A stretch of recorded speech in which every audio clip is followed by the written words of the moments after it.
हमारे मंदिर में एक प्रेम पुजारी आया है। भोलेनाथ तुम्हारे मंदिर में एक प्रेम पुजारी आया है। एक प्रेम पुजारी आया है।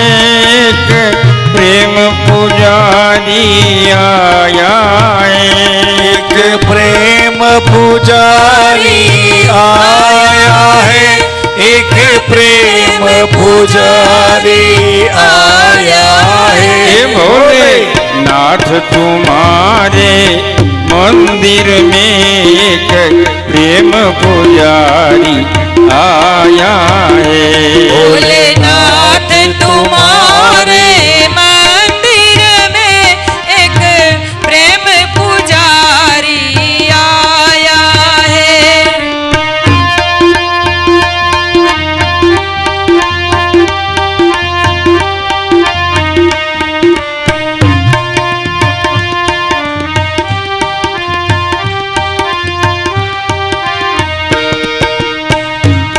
हाथों में थाली कंचन की मैं आरती उतारने आया हूँ। हाथों में थाली कंचन की मैं आरती उतारने आया हूँ। ये बाल कन्हैया तुम्हारे मंदिर में एक प्रेम पुजारी आया है। बाल कन्हैया मेरे मंदिर में एक प्रेम पुजारी आया है। हाथों में माला फूलों की मैं हार पहनाने आया हूँ। हाथों में माला फूलों की मैं हार पहनाने आया हूँ। हे भोलेनाथ तुम्हारे मंदिर में मैं आरती करने आया हूँ। हे भोलेनाथ तुम्हारे मंदिर में आरती उतारने आया हूँ। आरती उतारने आया हूँ। दो फूल चढ़ाने आया हूँ मैं। आरती उतारने आया हूँ मैं। फूल चढ़ाने आया हूँ। हे सीता राम तुम्हारे मंदिर में मैं आरती उतारने आया हूँ। तुम्हारे मंदिर में मैं आरती उतारने आया हूँ। हाथों में थाली भोजन की मैं भोग धराने आया हूँ। हाथों में थाली भोजन की मैं भोजन चढ़ाने आया हूँ। हे भोलेनाथ तुम्हारे मंदिर में मैं आरती उतारने आया हूँ। भोलेनाथ तुम्हारे मंदिर में मैं आरती उतारने आया हूँ। आरती उतारने आया हूँ मैं। फूल चढ़ाने आया हूँ।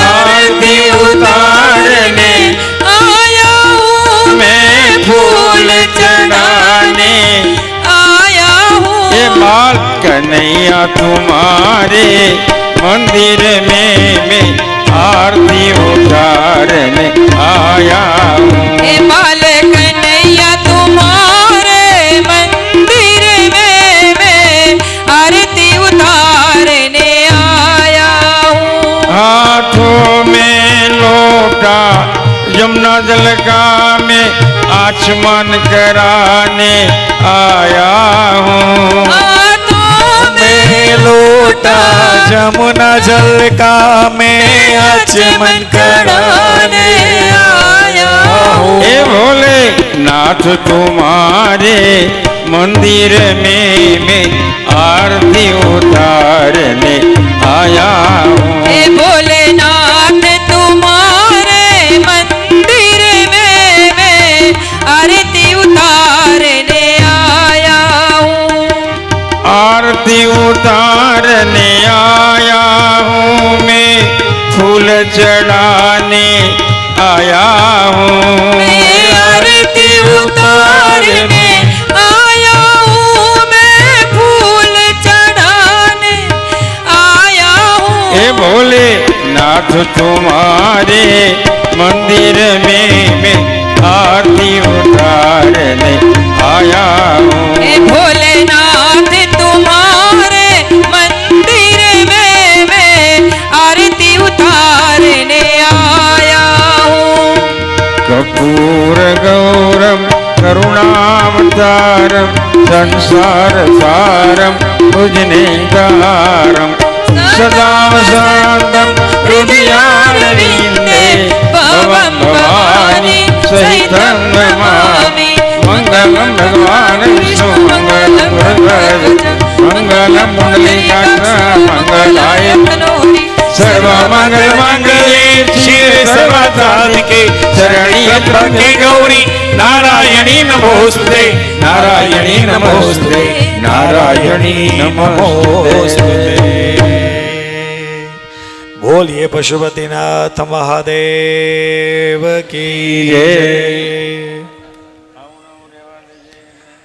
जलेन शीतलैकृत्य पुष्पैः देवताभिवन्दनम् ॐ।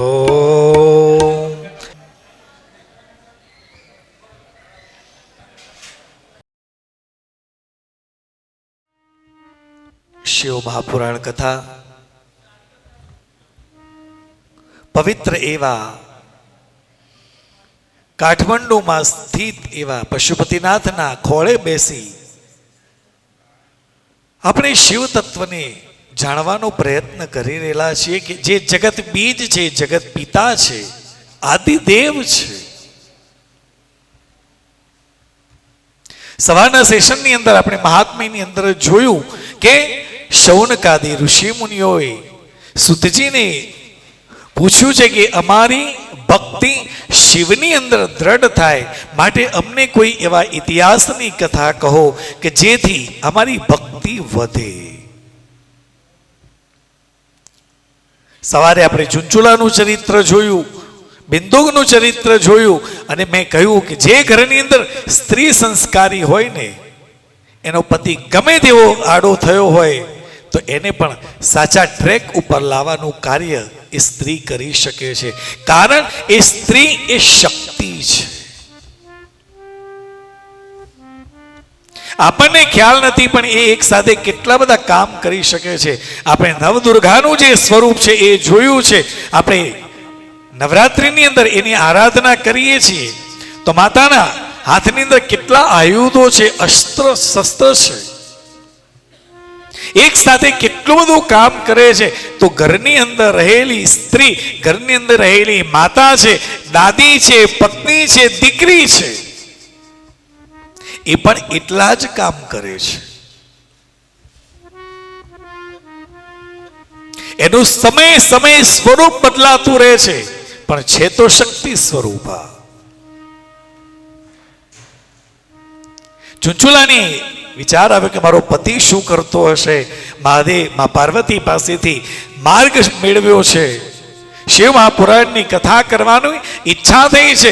યજમાન તરીકે કોઈ મળ્યું નહીં ત્યારે સાક્ષાત મહાદેવ અને મા જગદંબા મા પાર્વતી એ યજમાન પદે છે. શિવ પુરાણનું મહત્વ એટલે છે કે શિવ મહાપુરાણના યજમાન સાક્ષાત શિવ છે, મહાદેવ છે. એવી જ રીતે આપણી આ કથાના યજમાન જેમ કહ્યું એ પ્રમાણે કે સ્વર્ગસ્થ સોમાભાઈ રામદાસ ગંગા સ્વરૂપ પટેલ, સવિતાબેન સોમાભાઈ સાથે, અને કહેવાનો આનંદ એ વાતનો છે કે આખો પરિવાર છે. સાથે પટેલ પૌરવભાઈ સોમાભાઈ પટેલ, બીજલબેન પૌરવભાઈ પટેલ, હાર્વીબેન પૌરવભાઈ અને બે ટ્વિન્સ એવા પટેલ શાનવી પૌરવભાઈ અને પટેલ શિવાંશ. બપોરે ભોજન કર્યા બાદ જ્યારે પરિવાર સાથે બેઠો, નામ પણ કેટલા સુંદર પાડ્યા છે કે ભગવાનનું જ નામ લેવાય. ભલે મનમાં આપણે શિવાંશ, એ શિવાંશ અહીંયા આવ, આવું ભગવાનને ના કહેવાય. એ મહાદેવ અહીંયા આવ એમ કહેવાય? ન કહેવાય. પણ બાળક છે એને આપણે શિવાંશ, શિવનો જે અંશ છે એ કોણ હોય? એ જ હોય ને. એને આપણે તુકારાથી બોલાવી શકીએ છીએ, કારણ કે એ મારો દીકરો છે. કોકિલાબેન પાસે બેઠો અને અનિકેતભાઈ અને પૌરવભાઈ પાસે બેઠા એટલે પરિવાર વિશેની થોડી વધારે માહિતી મળી, આનંદ થયો. સાથે સ્વર્ગસ્થ પટેલ રાજેન્દ્રભાઈ રામદાસ ગંગા સ્વરૂપ પટેલ, કોકિલાબેન રાજુભાઈ પટેલ, અનિકેતભાઈ રાજેન્દ્રભાઈ પટેલ, સંજનાબેન અનિકેતભાઈ પટેલ કૃષિવ, અનિકેતભાઈ અને પટેલ દીરા. અનિકેતભાઈ દીરા એ માં લક્ષ્મીનું નામ છે. પણ આપણે અભ્યાસ કર્યો ને, આવું નામ દીરા. તમે શ્રી સૂક્તનો અભ્યાસ કરો ને તો એની અંદર આવે આ નામ. જ્યારે પણ શાસ્ત્રકારો કહે છે કે નામ પાડો ને ત્યારે બહુ સાવચેતી રાખો. એવા નામ પાડો કે જેથી ભગવાનનું પણ નામ લેવાય, બે કામ થાય, માળાએ સતત થતી રહે. કૃષિવ છે કે શિવાંશ છે, જરા તોફાની હોય, ઘરમાં દોડા દોડ કરતા મમ્મી 10 વખત દિવસમાં બોલે, એ શિવાંશ બેસી જા, ના પાડીને આ શિવાંશ બોલાય, કૃષિવ બોલાય, તીરા બોલાય. ભગવાનનું નામ લેવાય છે. એમ કહેવાય ને, અજપા જપ સતત ચાલતા રહે છે. તો યજમાન અત્યારે પણ જ્યારે આ શિવ મહાપુરાણની કથાના આપણને જે યજમાન મળ્યા છે એ પણ સાક્ષાત શિવ અને માં પાર્વતી સ્વરૂપ છે. કારણ કે યજમાન છે અને યજમાન વગર કથા ન થાય. યજમાન છે તો જ આપણે આ બેસીને કથાનું શ્રવણ કરી શકીએ છીએ. પોતાના પતિની મુક્તિ અપાવી છે, શિવલોકમાં લઈ ગયા છે. મહાદેવ પ્રસન્ન થયા અને બિંદુકને પોતાનો ગણ બનાવીને રાખ્યો છે. એના પછી વર્ણન કર્યું કે કથા કેવી રીતે કરવી, ક્યાં કરવી, કથાનું મહત્વ બતાવ્યું. કોઈને પણ આયોજન કરવું તો કેવી રીતે કરવું, વક્તા કેવો જોઈએ, શ્રોતા કેવો જોઈએ, કયા સમયે કરવાનું છે, આ બધું જ ધ્યાન રાખવાનું છે. એ બધો જ મહિમા આપણને અહીંયા સમજાવવામાં આવ્યો છે. ઘણી વખતે યજમાનને ખબર ન હોય અને કથા તરીકે ગમે તે વક્તાને લાવી દે. કહ્યું છે કે વક્તા એવો હોવો જોઈએ જે જ્ઞાનથી સભર હોય, પુરાણોનો જ્ઞાતા હોય, મંત્રનો સ્પષ્ટ ઉચ્ચાર કરનારો હોય, સામેવાળા વ્યક્તિને સમજમાં આવે એવી સરળ ભાષાની અંદર સરળ ઉદાહરણ દ્વારા સમજાવે, એ સાચો વક્તા છે. સારામાં સારો વૈદ કયો? સારામાં સારો વૈદ એ છે તમને દવા એવી આપે ને તમને ખબર પણ ન પડે અને આપણા રોગમાંથી આપણને મુક્તિ મળે. ઘણી વખત આપણે દવાખાને જઈએ કે ઇન્જેક્શન લેવાનું છે. હવે તો એવી પરિસ્થિતિ છે, પહેલાના સમયમાં તો ડોક્ટરો ઇન્જેક્શન આપતા, જે ભણેલો છે એ ઇન્જેક્શન આપતા. અત્યારે જે ભણેલો છે તે ઇન્જેક્શન આપતો જ નથી, એના કમ્પાઉન્ડરો કે ભાઈ જ્યાં ઇન્જેક્શન આપી આવ. હવે એ ઇન્જેક્શન આપે તો ઘણી વખતે એનો હાથ ભારે હોય તો આપણને દુખે, ઘરે જઈએ એટલે સોજો આવી જાય, હાથ ભારે થઈ જાય. પણ સાચો ડોક્ટર જે સારું ભણ્યો છે એ આપે ને તો તમને ખબર પણ ન પડે અને ઇન્જેક્શન અપાઈ જાય. આપણે જે આંખો બંધ કરી હોય, આપ્યું બેન ક્યારનું અપાઈ ગયું, ખાલી હાથ દબાવી રાખો, અમને ખબર પણ ન પડી. આ સાચો દવા આપનારો વૈદ્ય છે. એવી જ રીતે કથાની કારણ કે કથાની અંદર જે શ્લોકો છે એ શ્લોકોને સરળ રીતે સરળ ભાષાની અંદર સામે રહેલા વ્યક્તિને સમજાવી શકે એવો વક્તા જોઈએ.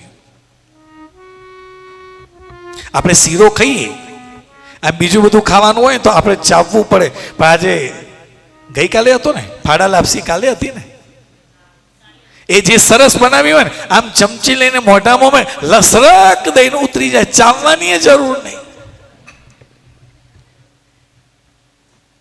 પણ એ ફાડા લાપસી જો થોડી કાચી રહી ગઈ હોય તો ચાવવામાં કેટલી તકલીફ પડે કે ઉતરતી જ નથી. પણ આમ મોઢામાં મૂકીએ અને તરત લસરક દઈને ઉતરી જાય, ખબર ન પણ પેટ ભારે છે, આજ તો કશું ખાવાની ઈચ્છા નથી. સાચો રસોઈયો કયો કે જે બધાને અનુકૂળ હોય એવું બનાવી અને ભોજન કરાવી, કોઈ વ્યક્તિ તરફથી કમ્પ્લેન ના આવે ને, એ રસોઈયો સાચો. તમે પણ મસાલા કરો, હું પણ મસાલો કરું, રસિકભાઈ પણ કરે, ટીનાબેન પણ કરે, પણ દરેકની મસાલો કરવાની પદ્ધતિ અલગ અલગ છે. એવી જ રીતે દરેક વ્યક્તિને જ્ઞાન આપવાની પદ્ધતિ અલગ અલગ હોય છે. પણ ઘણી વખત કથામાં જોઈએ ને એટલી મોટી મોટી મોટી મોટી મોટી વાતો થાય ને, સામે બેઠેલા બધો બગાહો ખાતો હોય, શું બોલીશ કે ખબર નથી પડતી, પણ બેઠા છે નહીં. વક્તાને એવો પસંદ કરવો જે તમને સરળતાથી સમજાવે, સરળ ઉદાહરણ દ્વારા, વ્યવહારિક ઉદાહરણથી તમને સમજણ આપે એવો વક્તા જોઈએ. જે પુરાણોનો જ્ઞાતા છે, જેને અભ્યાસ કર્યો છે, કઈ જગ્યાએ કર્યું, કયા સ્થાનમાં કરવું એનું પણ વર્ણન છે. શ્રોતા પણ વિરક્ત હોવો જોઈએ અને વક્તા પણ વિરક્ત હોવો જોઈએ, કહેલું છે.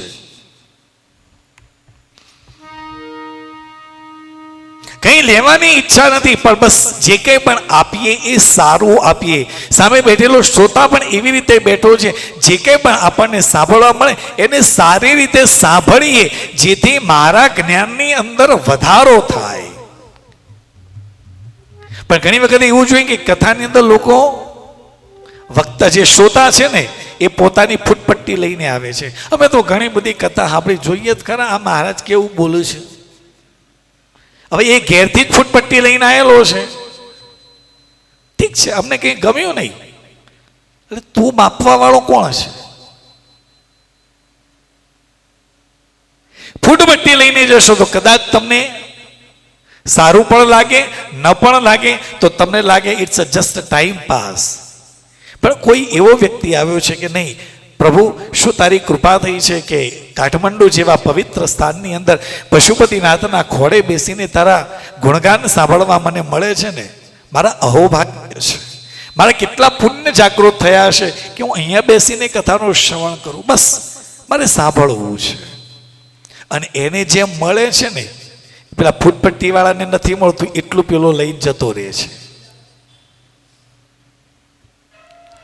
આપણે કોઈને માપવા નથી જવાનું. કથાની અંદર આખા આપણા 7 સેશનની અંદર દરેક સેશનની અંદરથી ખાપલી આપણને 2 લાઈન કે 1 લાઈન પણ આપણા જીવનમાં આપણે ઉતારીએ ને, કથા સાર્થક છે. અહીંથી કહેવાય એ બધું કરવા જઈએ તો કશું ના થાય. ધીરે ધીરે ધીરે ધીરે ધીરે ધીરે પ્રયત્ન કરવાનો છે. કેવા ક્ષેત્રમાં બેસીને કથાનું શ્રવણ કરવું, કેવી રીતે ભોજન કેવું લેવું. કહ્યું છે કે આમ તો જ્યારે આપણે પોતાના ઘરે કરતા હોઈએ કથાનું આયોજન, તો ત્યારે કહ્યું છે બને તો ઉપવાસી રહી, ઉપવાસ ફલાહાર લેવાનો છે, ઉપવાસ કરવાનો. પણ લોકો જીદ કરે, ના મારે કશું જ નહીં, હું જલા પાણી પી અને આખી 7 દિવસની કથા સાંભળીશ. ઘરના લોકો કે ભાઈ બેટા આવી રીતે ન કરાય, બા તબિયત બગડે. ના, હું કરીશ. ફલાહાર કયો છે? શરીરને ટકાવવા માટે કંઈક જરૂરી છે એ લેવું જોઈએ. ન હોય તો દૂધ લો, ફળ લો, અધિક માસ છે. આપણને આપણા શરીરને અનુકૂળ હોય એવું ભોજન લઈને કથાનું શ્રવણ કરવું જોઈએ. એવું કહ્યું નથી કે ઉપવાસ જ કરવો, થાય તો કરવું. કોકિલાબેન સવારે બોલે મારે પહેલા બધું કર્યું પણ હવે થતું નથી, કારણ ઉંમર થઈ, ભૂખ લાગે એટલે જમવા બેસી એટલે વધારે ભોજન ન લઈ શકાય, થોડું થોડું લઈએ. એટલે હું કહું વાણિયા છે ને 4 ટાઈમ જમે, જૈન વાણિયા હોય ને 4 ટાઈમ, સવારે થોડો નાસ્તો કરે, બપોરે ભોજનની અંદર આટલી વાટકી રસ લીધો હોય, આટલું શાક હોય, 2 રોટલી હોય, કચુંબર હોય, બધું લે, છૂંદો લે, અથાણા લે, ખાટું ગળ્યું મોળું જે બધું લે. અમે બધું જ ખાઈએ છીએ, પણ કેવું થોડું થોડું, જેથી પોતાના પેટને અનુકૂળ આવે. પાછો 4 વાગે થોડા મમરા લઈને બેસીએ, સાંજે 5-7 વાગે જ્યારે આપણે ભોજન કરતા ખીચડી, દૂધ કે ભાખરી આ લઈને સુઈ જાઓ. તમારું શરીર તમને કોઈ દિવસ તકલીફ ના આપે. સાદું ભોજન લઈને પણ કથાનું શ્રવણ કરી શકાય છે. આખો વિધિ કયો છે. શિવ મહાપુરાણ એ સમસ્ત પુરાણોમાં એ ભાલની અંદર રહેલું તિલક હોય એ સમાન છે. કહેલું છે યજમાન શ્રી, જે કોઈ પણ યજમાન છે એને 5 નિયમો પાળવાના છે. જે યજમાન પરિવાર છે એમને અત્યારે કહું છું, 3જા સેશનની અંદર 5 નિયમો પાળવાના છે. સૌથી પહેલું આપણે જ્યારે કથા માટે આવીએ તો સૌથી પહેલું કહ્યું છે વ્યાસપીઠને વંદન કરવાના છે. વ્યાસપીઠને વંદન. બીજું આરતી કરવાની છે. ત્રીજું જપ કરવાનું છે. એના પછી કીર્તન, ભગવાનના ગુણગાન ગાવાના છે. જે આપણે અહીંથી જ્યારે ભજન ગવાય એ વખતે આપણે ગાઈએ છીએ, કીર્તન કરવાનું છે. અને 5મી વસ્તુ કઈ છે, કથાને અંતે જેવું આપણું સેશન પૂરું થાય, આરતી પૂરી થાય, પ્રસાદ વહેંચાઈ જાય, યજમાન પરિવારે આવીને આ વ્યાસપીઠની એક પ્રદક્ષિણા કરીને પછી જવાનું. આ નિયમ છે. કારણ આખી કથા તમારી છે. આ 5 વસ્તુ કરવાની છે. કીર્તન શા માટે કરવાનું છે? કીર્તન કરવાથી તમારી સુષુમ્ના નાડી જાગૃત થાય છે. આ બીજી વસ્તુ કહી રહ્યો છું. આજે સવારે મેં કહ્યું કે તમે જ્યારે કોઈ પણ વ્યક્તિ એક આસન પર બેસી 2 કલાક બેસે ને તો સમજી લેવાનું એનું કયું ચક્ર જાગૃત થાય છે? મૂલાધાર ચક્ર. યાદ રાખજો, આપણી બેઠક જે છે ને એ મૂલાધાર ચક્ર છે. 2 કલાક બેસો એટલે તમારું મૂલાધાર ચક્ર જાગૃત થઈ જાય. ધેટ મીન્સ તમે ભક્તિનો પેલો કહેવાય ને એક દ્રઢ ભાવ થયો છે, બેસી શકો છો. આજે બીજી વાત કહું છું, આ કીર્તન કરીએ ત્યારે તાલીઓ પાડવાની છે. આપણે પાડીએ છીએ ને, ગરબા કરતા હોઈએ, ભજન કરતા હોઈએ ત્યારે તાલી પાડવાની છે. તાલી પાડવાથી શું થાય? વિજ્ઞાન કહે છે કે તાલી પાડવાથી તમારી સુષુમ્ના નાડી જાગૃત થાય. જ્યારે સુષુમ્ના નાડી જાગૃત થાય એટલે આપણા 2 નસકોરા છે, સૂર્ય નાડી અને ચંદ્ર નાડી. નાકેથી આપણે શ્વાસ લઈએ છીએ તો ઘણી વખતે એવું થાય આખા દિવસની અંદર કોઈ 5-10 મિનિટ જ એવી હોય કે આપણી સુષુમ્ના નાડી જાગૃત હોય. સુષુમ્ના નાડી એટલે આપણા બંને નસકોરા ચાલુ હોય, બંનેમાંથી શ્વાસ લેવાય અને બંનેમાંથી શ્વાસ છૂટે. એને કહેવાય સુષુમ્ના નાડી જાગૃત કહેવાય. એક મોટા ભાગે એક નાડી ચાલુ હોય એટલે બીજી બંધ હોય, બીજી સૂર્ય નાડી ચાલુ થાય એટલે ચંદ્ર નાડી બંધ હોય, ચંદ્ર નાડી ચાલુ થાય એટલે સૂર્ય નાડી બંધ હોય. પણ આખા દિવસની અંદર એવી કેટલીક ક્ષણો હોય છે જે તમારું સુષુમ્ના આ બંને નસકોરા ચાલુ હોય અને કહેવાય છે કે એ વખતે તમે જેટલું કીર્તન કરશો ને એટલો તમને આનંદ આવશે. જ્યારે તાલી પાડશો ને એટલે તમારી સુષુમ્ના નાડી જાગૃત થઈ જાય. અને સુષુમ્ના નાડી જાગૃત થયા પછી જ્યારે તમે કીર્તન કરો છો, ઊભા થઈને ગરબા કરો છો, કે ભજનની અંદર આપણે જ્યારે તાલી પાડીને જોડાઈએ છીએ, તાલથી તાલ મિલાવીએ ને, એ વખતે સુષુમ્ના નાડી જાગૃત થયેલી છે. અને એ સુષુમ્ના નાડી જાગૃત થઈ વખતે તમે જે કંઈ પણ કરો ને એનું અનેક ગણું પુણ્ય મળે છે. બોલો નમઃ શિવાય. તમે જુઓ સુષુમ્ના નાડી જાગૃત. નવરાત્રિની અંદર મોટા ભાગે બહેનો ક્યાંક મહારાજ નીચા નથી ચાલતા, નીચા નથી બેસાતું, તો નવરાત્રિમાં ગરબા કેમ ગવાય છે? એ જ્યારે ગરબા ગાઓ છો ને, તમે તાલી પાડો છો, માતા પ્રત્યેનો એક ભાવ છે. માતાનું આ નવરાત્ર ચાલી રહ્યું છે, બીજું કાંઈક કરીએ કે ન કરીએ, 5 ગરબા તો કરવા પડે, ભલે ધીરે ધીરે કરીએ, પણ એ તાલી પાડીને ગાઓ છો ને, ધીરે ધીરે 5 થાય છે. પછી તો જ્યાં સુધી ગરબા થતા હોય ત્યાં સુધી આપણે ગરબા કરતા રહીએ છીએ. એનું શું થાય છે? મહારાજ મજા આવી ગઈ. તો એક બીજા દિવસે સવારે પાછી પગની તકલીફ હોય, પણ રાત્રે જેવું ઢોલ વાગે એ તકલીફ ગાયબ. કારણ 2 હાથથી તાલી પાડવાથી સુષુમ્ના નાડી જાગૃત થાય, એમાં તમને આનંદની અનુભૂતિ થાય છે. માટે કીર્તન કહ્યું છે. અને સુષુમ્ના નાડી જાગૃત હોય એટલે આનંદ આવે જ. મહાત્માને વંદન કર્યા છે. પ્રથમ સંહિતા જે છે એ વિદ્યેશ્વર સંહિતા છે, જેની અંદર આ કથા કયા ક્ષેત્રમાં ચાલી રહી છે? મેં કહ્યું કે ધર્મ ક્ષેત્રે મહાક્ષેત્રે ગંગા કાલિંદી સંગમે પ્રયાગે પરમે પુણ્યે બ્રહ્મલોકસ્ય વર્તમાની. ધર્મ ક્ષેત્ર એવું મહાક્ષેત્ર છે. કયું? ગંગા કાલિંદી સંગમે. એનો સંગમ, જે કોઈ પણ જગ્યાએ સંગમ થતો હોય ને એ જગ્યા હંમેશા શ્રેષ્ઠ હોય. પ્રયાગની અંદર સ્નાનનું મહત્વ કેમ છે? કેમ છે? કારણ 2 નદીનો સંગમ છે, ત્રિવેણી સંગમ છે. ગંગા કાલિંદી સંગમે પ્રયાગે પરમે પુણ્ય. આ પ્રયાગ ક્ષેત્ર છે જ્યાં પુણ્યનો ઉદય થાય છે. બ્રહ્મલોકસ્ય વર્તમે, બ્રહ્મલોકની અંદર પણ ઓળખાય છે. આ જગ્યા એટલી પવિત્ર છે કે જ્યારે કુંભ આવે ને ત્યારે સાક્ષાત દેવો ગંધર્વો પણ કોઈ પણ સ્વરૂપે આવીને સ્નાન કરે છે.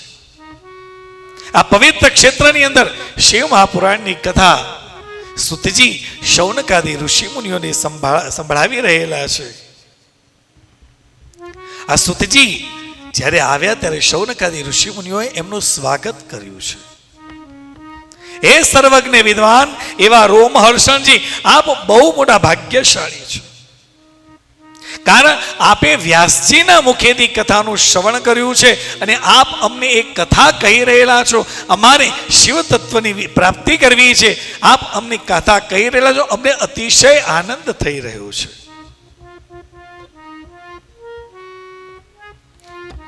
આ 3 લોકની અંદર ભૂત, વર્તમાન અને ભવિષ્ય તથા બીજી કોઈ પણ વસ્તુ છે જે સર્વથી તમે અજ્ઞાન નથી, તમે બધું જ જાણો છો. અમારું આ પરમ સૌભાગ્ય છે કે આ યજ્ઞના દર્શન કરવા માટે અમે અહીં પધાર્યા છીએ અને એ નિમિત્ત અમારું નક્કી કલ્યાણ કરનારું થશે. કારણ કે આપનું જે આગમન થયું છે એ આગમન ક્યારે નિરર્થક હોઈ શકે જ નહીં. જ્યારે શિવ તત્વની જાણકારી ઈચ્છા વ્યક્ત કરી છે ત્યારે સૌથી પહેલા કળિયુગનું વર્ણન છે. આ ઘોર કળિયુગ આવવાથી મનુષ્ય પુણ્ય કર્મોમાંથી નિવૃત્ત થઈ જશે. પુણ્ય કરશે જ નહીં. જે કંઈ પણ કરશે એ સમાજને દેખાડવા માટે કરશે. અને વાત તદ્દન સાચી છે. એક સામાન્ય આપણે પુણ્ય કરીએ, સામાન્ય કોઈ ગાયને આપણે ઘાસ ખવડાવીએ તો પણ આપણે એનો ફોટો લઈ ફેસબુક અને વોટ્સઅપ પર આપણે અપલોડ કરીએ છીએ. આ શું થયું? તમે લોકોને દેખાડવા માટે કર્યું છે. જે કોઈ પણ વ્યક્તિ પુણ્ય કર્મ કરે, જે કંઈ મારે કંઈ ફોટાની જરૂર નથી, ક્યાં અમને યાદ રહે ને. અરે તારે યાદ રાખવાની જરૂર ક્યાં છે? જેને યાદ રાખવાનું છે એ લખી લેશે.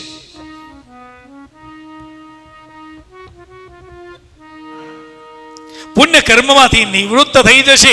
દરેક કોઈ મનુષ્ય જે છે એ દુરાચારમાં ફસાઈ જશે, સત્યના ભાષણથી વિમુખ થઈ જશે. સત્યનો આગ્રહ જ નહીં હોય. આમ કે હું તો સાચું જ કહું છું. કેટલું સાચું કે છે એ તારી જાતને પૂછ. માતા પિતાનો દ્વેષ, માતા પિતા પ્રત્યે દ્વેષ બુદ્ધિ રાખનારો થશે મનુષ્ય. કળિયુગની અંદર બ્રાહ્મણો લોભ રૂપી મગરનો કોળિયો બની જશે. વિપ્રા લોભ ગ્રહગ્રસ્તા વેદ વિક્રય જીવન.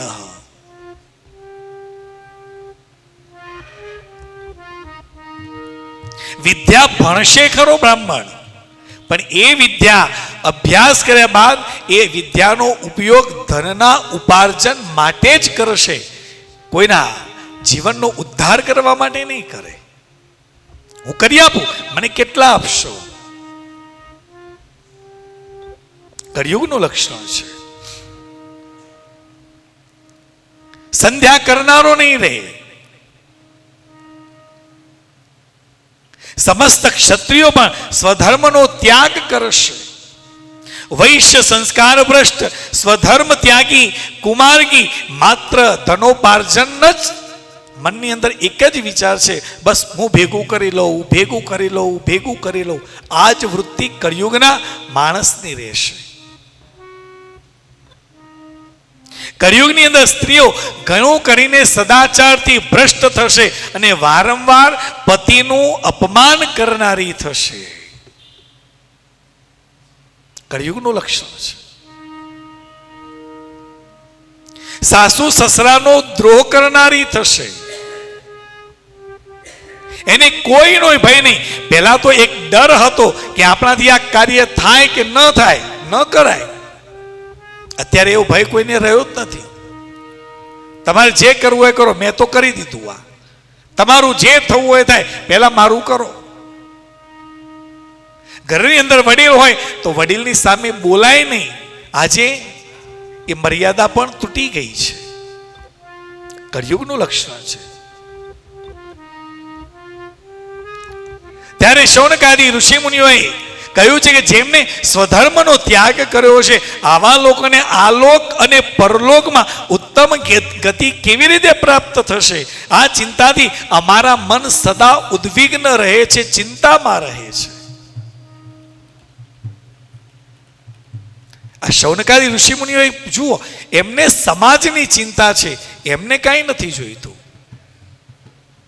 સમાજની ચિંતા કરે છે. આ જ ચિંતાથી અમારું મન સદા વ્યાકુળ રહે છે. પરોપકાર જેવો બીજો કોઈ ધર્મ નથી. ત્યારે વ્યાસજીએ કહ્યું છે, શિવ મહાપુરાણનો પરિચય આપ્યો છે. સુતજી કહી રહેલા છે કે એ મહાત્માઓ તમે સૌ ભાગ્યવાન છો, કારણ કે તમને મહાદેવની કથાનું શ્રવણ કરી રહેલા છો. હે મહાત્માઓ, હે તમે મહાદેવની કથાનું શ્રવણ જે કરે છે એ માનવના પુણ્યનો મહિમા હું મારા શબ્દોમાં વર્ણન ન કરી શકું.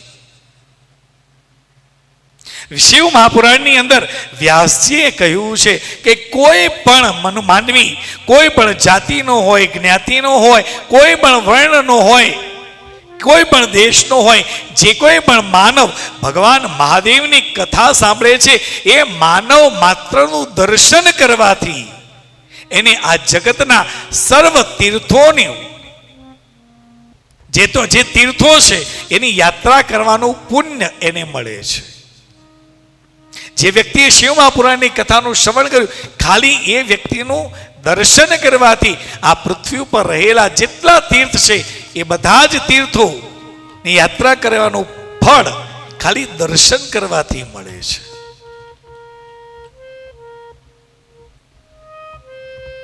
આપણે કથામાં ન જઈ શકીએ, પણ જે કોઈ પણ વ્યક્તિ કથામાં જઈને આવ્યો છે એના ખાલી દર્શન કરો ને તો પણ તમને એનું પુણ્ય મળે છે.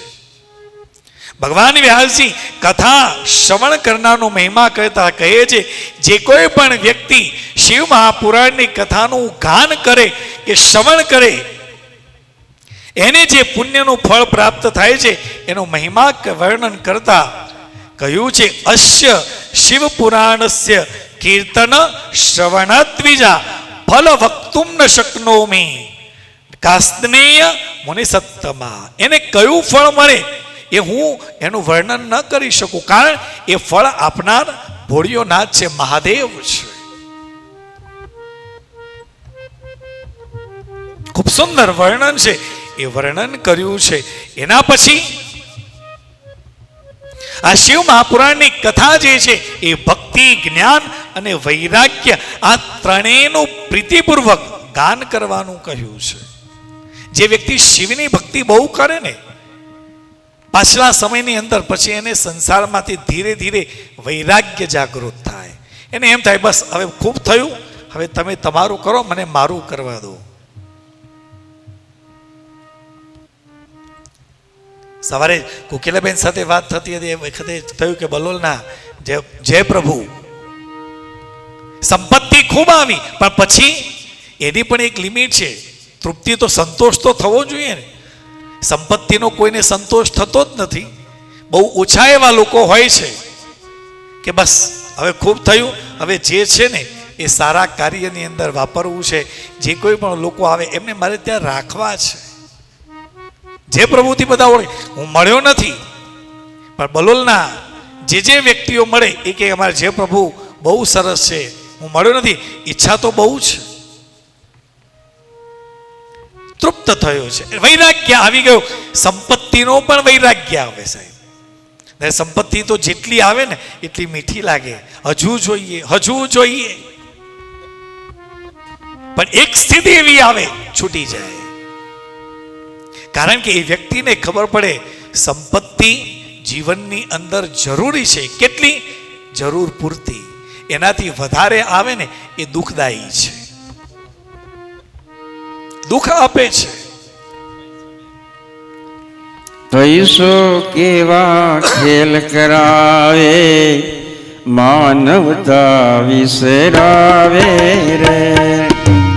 પૈસો કેવા ખેલ કરાવે, માનવતા વિસરાવે રે.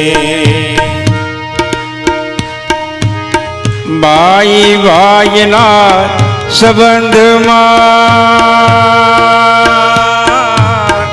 ભાઈ ભાઈના સંબંધમાં પૈસો વેર કરાવે રે.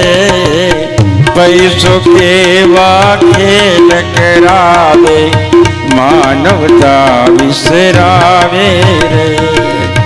પૈસો કેવા ખેલ કરાવે, માનવતા વિસરાવે રે. પૈસો એક એવી વસ્તુ છે કે તમને શીખવાડી દે માણસની સાથે કેવું વર્તન આપણે કરીએ છીએ ને.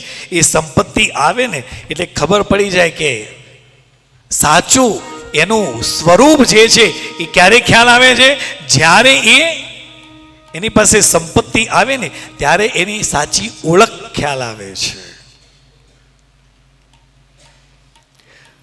આ શિવ મહાપુરાણની અંદર જ્યારે શૌનકાદી ઋષિમુનિઓ સુતજીને પૂછી રહેલા છે ત્યારે આ શિવ મહાપુરાણની કથા વર્તમાન કલ્પની અંદર જ્યારે સૃષ્ટિનો આરંભ થયો એ દિવસોની અંદર કુલ 6 મહર્ષિઓ પરસ્પર વાદ વિવાદ કરતા કહેવા લાગ્યા છે કે અમુક વસ્તુમાં આ શ્રેષ્ઠ છે, બીજો વ્યક્તિ કે અમુકમાં આ શ્રેષ્ઠ છે, ત્રીજાએ કહ્યું કે નહીં તમે જે કહો છો એ નહીં, હું જે કહું એ શ્રેષ્ઠ છે. આ 6 મહર્ષિઓ હતા, એમની વચ્ચે વાદ વિવાદ થયો છે. અને એ વિવાદ એટલો બધો વધ્યો છે, ભયંકર રૂપ ધારણ કરી લીધું. ત્યારે બધા જ પોતાની શંકાનું સમાધાન કરવા માટે સૃષ્ટિ કરતા અવિનાશી એવા બ્રહ્માજી પાસે ગયા છે અને બે હાથ જોડીને વિનયપૂર્વક વાણીથી કહ્યું છે, પ્રભુ આપ સંપૂર્ણ જગતને ધારણ કરનારા છો, તમે સર્વ આ જગતનું પોષણ કરનારા છો તથા સમસ્ત કારણોનું કારણ તમે છો. અમારા વચ્ચે જે વિવાદ થયો છે આપ એનો નિરાકરણ લાવો. બ્રહ્માજીની સમક્ષ જઈ આ છ મહર્ષિઓ હતા એમને પોતાની વાત રજૂ કરી. ત્યારે બ્રહ્માજીએ કહ્યું છે કે તમે જે વાત કરી રહેલા છો એ વાત મૂકો. જ્યાંથી મન વાણી પરમ તત્વને ન પામી શકે, જ્યાંથી વાણી પણ જ્યાંથી પાછી પડે, અને જેમની અંદર બ્રહ્મા વિષ્ણુ રુદ્ર અને ઇન્દ્ર વગેરેથી યુક્ત સમસ્ત જગતની ભૂતો અને ઇન્દ્રિયો સાથે જેમને સૌથી પહેલા પ્રગટ કર્યું છે એ દેવ મહાદેવ છે, એ સર્વજ્ઞ છે, સંપૂર્ણ જગતના સ્વામી છે. તમે મને પૂછી રહેલા છો તો એનું વર્ણન હું ન કરી શકું, કારણ કે યતો વાચો નિર્વંતંતે અપ્રાપ્ત મનસા સહ. મને પણ ખબર નથી, પણ કોઈ તત્વ છે જેને સમસ્ત જગતને ધારણ કર્યું છે. બ્રહ્મા વિષ્ણુ મહેશ્વર ઇન્દ્રાદિ સર્વ દેવોને ધારણ કરીને બેઠેલા છે, જે સર્વજ્ઞ છે, જે જગતના સ્વામી છે. એમને જો પ્રાપ્ત કરવા હોય તો ઉત્કૃષ્ટ વાત કરતા કહે છે ભક્તિથી જ એમનો સાક્ષાત્કાર થઈ શકે છે, એમને ન મળે. બીજો કોઈ ઉપાય જ નથી કે જેનાથી આપણને એનું દર્શન થતું જ નથી. ભક્તિથી જ આપણને પરમાત્માના દર્શન થઈ શકે છે. ભક્તિના સાધનોની અંદર ભક્તિના સાધનો અનેક પ્રકારના છે. ભાગવતની અંદર કહ્યું નવધા ભક્તિ, ભગવાનને નવ રીતે પ્રાપ્ત કરી શકાય છે. શ્રવણમ કીર્તનમ વિષ્ણુ સ્મરણમ પાદ સેવનમ અર્ચનમ વંદનમ દાસ્યમ સખ્યમાત્મ નિવેદનમ. બ્રહ્માજી અચ્છા મહર્ષિઓને કહી રહેલા છે, શ્રેષ્ઠ વાત કરતા કહ્યું છે કે ભક્તિ એ શ્રેષ્ઠ છે. શ્રવણ, કાનથી ભગવાનના નામ ગુણ તથા લીલાઓનું શ્રવણ કરો, અને વાણી દ્વારા એનું કથન કરો, અને મન દ્વારા એનું સતત મનન કરો. ચિંતન કરવાથી આ ત્રણેય વસ્તુથી પરમાત્માની પ્રાપ્તિ થાય છે. શ્રોત્રેણ શ્રવણમ તસ્ય વચસામ કીર્તનમ તથા મનસા મનનમ તસ્ય મહાસાધનમુચ્યતે. ભક્તિના ત્રણ પ્રકાર કયા છે? સૌથી પહેલું કહ્યું કાનથી પરમાત્માના ગુણો સાંભળો. એટલે કઈ ભક્તિ થઈ? પહેલી ભક્તિ શ્રવણ ભક્તિ. મેં ગઈકાલે કહ્યું ને, સાંભળવું એક કલા છે. Listening is an art. આપણે જોઈએ કે ઘણી વખતે સભા મંડપની અંદર આપણા સમાજનું સંમેલન હોય ત્યારે જે સ્ટેજ છે એ સ્ટેજ ઉપર ઘણા બધા વ્યક્તિઓને આપણે બિરાજમાન, જેને દાન આપેલું છે એમનું સન્માન હોય, એમને આપણે સ્ટેજ ઉપર સીટ આપી છે. કોઈ એક એવા વિદ્વાન મહાપુરુષને બોલાવ્યા છે જે આશીર્વચન આપવાના છે, પણ એ આશીર્વચન ક્યારે હોય? બધા બોલી દે પછી હોય. સારો વક્તા, સાચો વક્તા કોણ છે? જે બધાને સાંભળી અને પોતાનું પ્રવચન તૈયાર કરી દે, એ સાચો વક્તા છે. એ ઘરેથી તૈયાર કરીને આવે જ નહીં. જે જે કંઈ પણ બોલાઈ રહેલું છે એ બધાનું સાંભળે, એક એક પોઈન્ટ લખતો જાય અને એક પોતાનું પ્રવચન તૈયાર કરે. આ સાચો વક્તા છે. કારણ એને શ્રવણેન્દ્રિય સતેજ છે. એટલે કહ્યું ને, સાંભળવું એક કળા છે. કાનથી ભગવાનના નામ ગુણ સાંભળવા, લીલાઓનું શ્રવણ કરવું. હવે સાંભળી લીધું, અહીંથી તમે કથાનું શ્રવણ કરી લીધું, હવે શું કરવાનું? શ્રવણમ, તરત બીજી ભક્તિ આવે છે, બીજો શબ્દ છે કીર્તનમ. જે સાંભળ્યું છે એનું કીર્તન કરવું. અહીંયા તો બધાએ સાંભળ્યું, પણ અહીંથી ઘરે ગયા પછી પૌત્ર છે કે વહુ છે, પુત્રવધુ છે કે દીકરો છે કે જે માં તું જઈને આવી, પિતાજી તમે જઈને આવી, શું સાંભળ્યું અમને કોને? તમારો નેપાળનો અનુભવ કેવો રહ્યો? તમે પહેલા દિવસથી એક એક વાત તમે જ્યારે કોને એ સાંભળો, એ જે સાંભળી રહ્યા છે ને એ તમારું કીર્તન છે. શ્રવણમ કીર્તનમ વિષ્ણુ, અને પછી કયું? સ્મરણમ. જ્યારે આપણે કહી દીધું, જ્યારે અહીંથી શ્રવણ કરી, દરેક સેશનની અંદર સતત 2.5 કલાક, 3 કલાક, 4 કલાક તમને આપવામાં આવી રહ્યું છે. હવે તમે કેટલું એબ્ઝોર્બ કરો છો એ તમારા ઉપર છે. પણ જે કંઈ મને એબ્ઝોર્બ કર્યું છે, જે સાંભળ્યું છે, શ્રવણ કર્યા બાદ એ ઘરે જઈને જ્યારે તમે કીર્તન કરો ને, એટલે તમારું શું થવાનું? પાકું થવાનું. તમે બીજાને કહ્યું, તમારું પાકું થાય. હવે એના પછી આવે, હવે બધાને કહી દીધું, ત્રીજું આવે સ્મરણમ. એકલા બેઠેલા છે ને, વાગોળવાનું છે. પહેલા દિવસની કથાની અંદર શું કયા ચરિત્રની કથા હતી? બીજા દિવસના સેશનની અંદર કયા ચરિત્રની કથા કહી? જેમાંથી મારે શું સમજવાનું છે એને વાગોળવું. એ વાગોળશો ને એમાંથી અમૃતની પ્રાપ્તિ થશે. અહીંયા કહ્યું છે આ 3 મહાન સાધન કયા છે? શ્રોત્રેણ શ્રવણમ તસ્ય, વચસામ કીર્તનમ તથા મનસા મનનમ તસ્ય. મનન ચિંતન કરવાનું છે. ચિંત્યાનુતમ ચિંતનમ. અને એ કરશો ને તો તમને મહાદેવની પ્રાપ્તિ થશે. સુતજી કહે છે કે હે શૌનક, જે વ્યક્તિ શ્રવણ, કીર્તન અને મનન આ ત્રણેયનું અનુષ્ઠાન કરવા માટે સમર્થ ન હોય તો એણે ભગવાન શંકરના લિંગ તથા મૂર્તિની સ્થાપના કરી નિત્ય એની પૂજા કરવી. નિત્ય એ પૂજા કરશે તો આ સંસાર રૂપી સાગરને એ પાર થઈ જશે.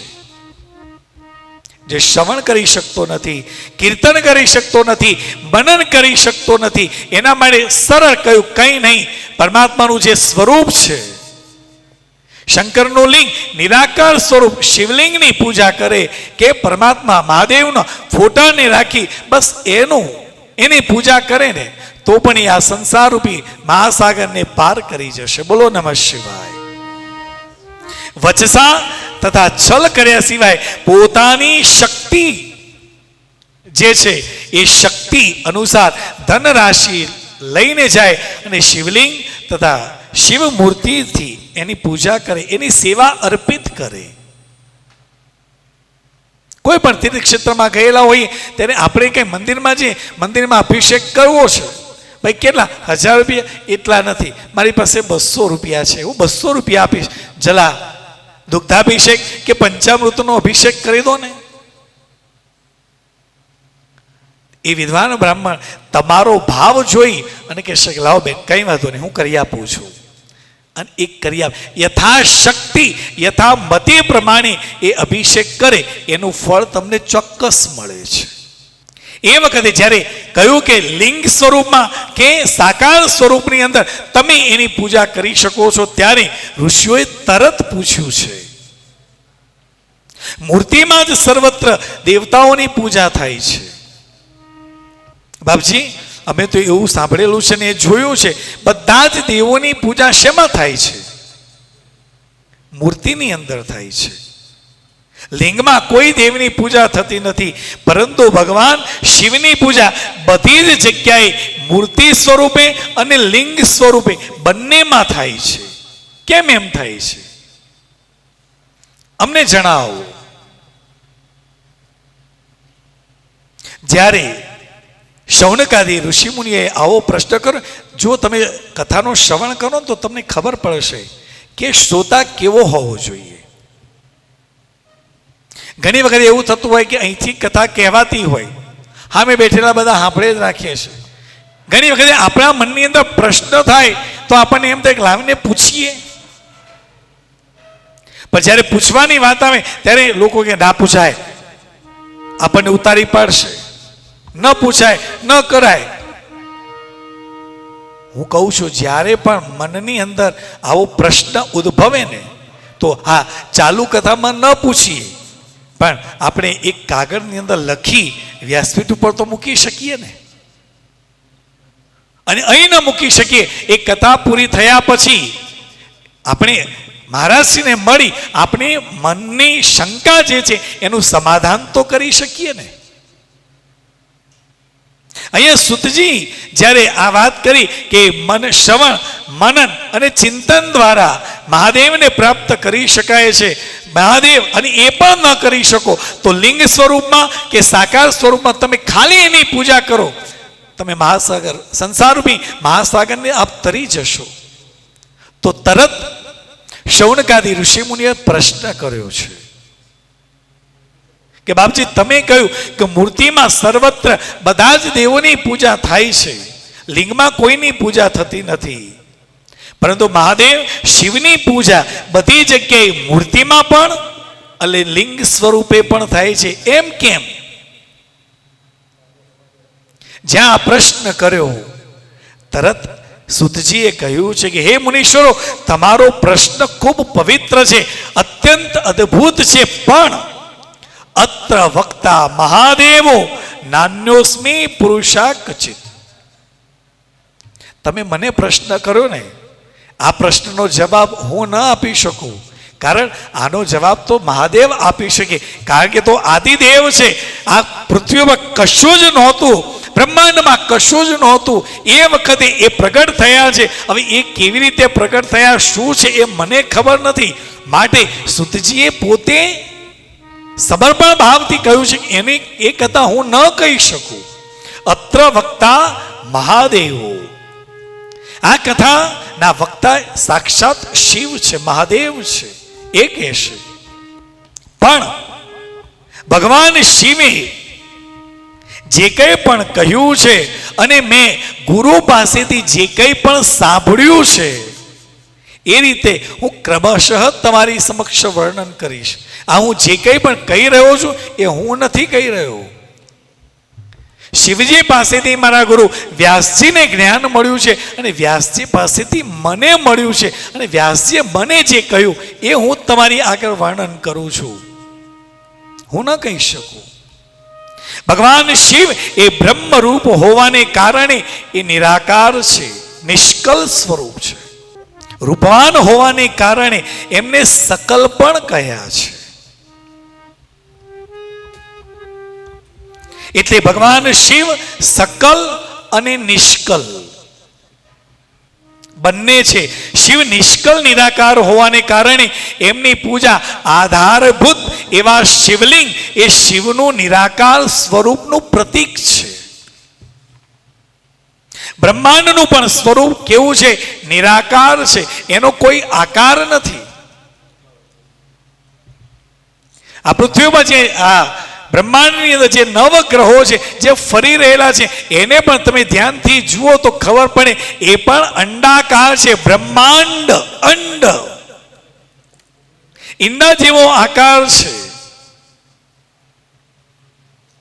એ જ રીતે શિવનું સકલ સાકાર રૂપ હોવાથી પરમાત્મા મહાદેવ જે છે એમનું એ રૂપવાન છે, ખૂબ સુંદર સ્વરૂપ છે. પાછળ તમે જોઈ શકો છો જે શાંભવી મુદ્રાની અંદર બિરાજમાન, ખાલી આ સ્વરૂપનું પણ તમે ધ્યાન કરો ને તો પણ તમારા મન શાંત થઈ જાય છે. શાંભવી મુદ્રાની અંદર મહાદેવ બિરાજમાન છે, ધ્યાનસ્થ સ્થિતિ છે. આ સકલ રૂપ છે.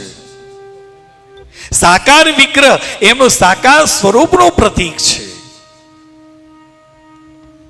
આ જ કારણે બધા જ લોકો લિંગ એટલે નિરાકાર અને મૂર્તિ સાકાર આ બંને સદા ભગવાન શિવની પૂજા બધા કરતા રહે છે. શિવથી ભિન્ન એ બીજા બધા જ દેવતાઓ છે, પણ સાક્ષાત બ્રહ્મ નથી. બ્રહ્મ તો એક જ છે અને એ છે શિવ. બ્રહ્મ એ કોણ છે? શિવ છે. કારણ જગત પિતા છે, જગત બીજ છે.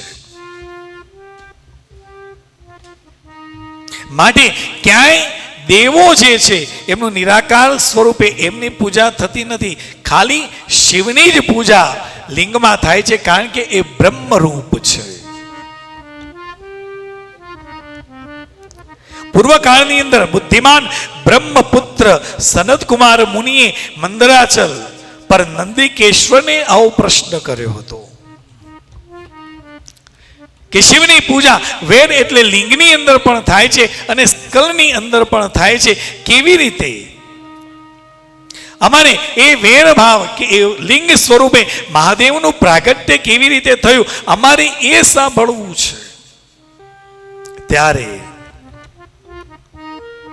શિવજીના પ્રાગટ્યની એ જે લિંગ સ્વરૂપે મહાદેવ પ્રગટ થયા એની કથાનું વર્ણન કરતા સુતજીએ શૌનકાદી ઋષિઓને કહેતા કહી રહેલા છે કે એક વખતે એવું થયું કે વિષધરાસન એક વખતે બ્રહ્માજી ભગવાન વિષ્ણુને મળવા માટે જાય છે. વ્યાસજી દ્વારા વર્ણન કરવામાં આવ્યું છે પુરા કદાચિત યોગેન્દ્ર વિષ્ણુ વિષધરાસન. વિષધરાસન એટલે સર્પ શૈયા પર ભગવાન નારાયણ સૂતા છે શેષ શૈયા ઉપર. આપણે લક્ષ્મીનારાયણનું સ્વરૂપ જોઈએ ને, શેષ શૈયા ઉપર સૂતા કે શેષની શૈયા છે. ભગવાન નારાયણે પોતાના હાથ નીચે રાખી મસ્તકનો ટેકો રાખી મસ્તકને રાખી અને સૂતા છે અને ચરણ આગળ માં લક્ષ્મીજી એમના ચરણ પખાલી રહેલા છે, ચરણને દબાવી રહેલા છે. એ સ્વરૂપ વિષધરાસન છે. બ્રહ્માજી ત્યાં પહોંચ્યા છે. ભગવાન વિષ્ણુએ સૂતા સૂતા એમને આવકાર આપ્યો છે અને કહ્યું છે પધારો બ્રહ્મા પુત્ર પધારો. બ્રહ્માજીને ખોટું લાગ્યું છે. બ્રહ્માજીએ કહ્યું કે વિષ્ણુજીને કહ્યું છે કે હું તમારો પુત્ર નહીં, હું તમારો પિતા છું. ભગવાન વિષ્ણુએ કહે છે કે બ્રહ્માજી હું તમારો પિતા છું, મારું નામ એક છે પદ્મનાભાય નમઃ.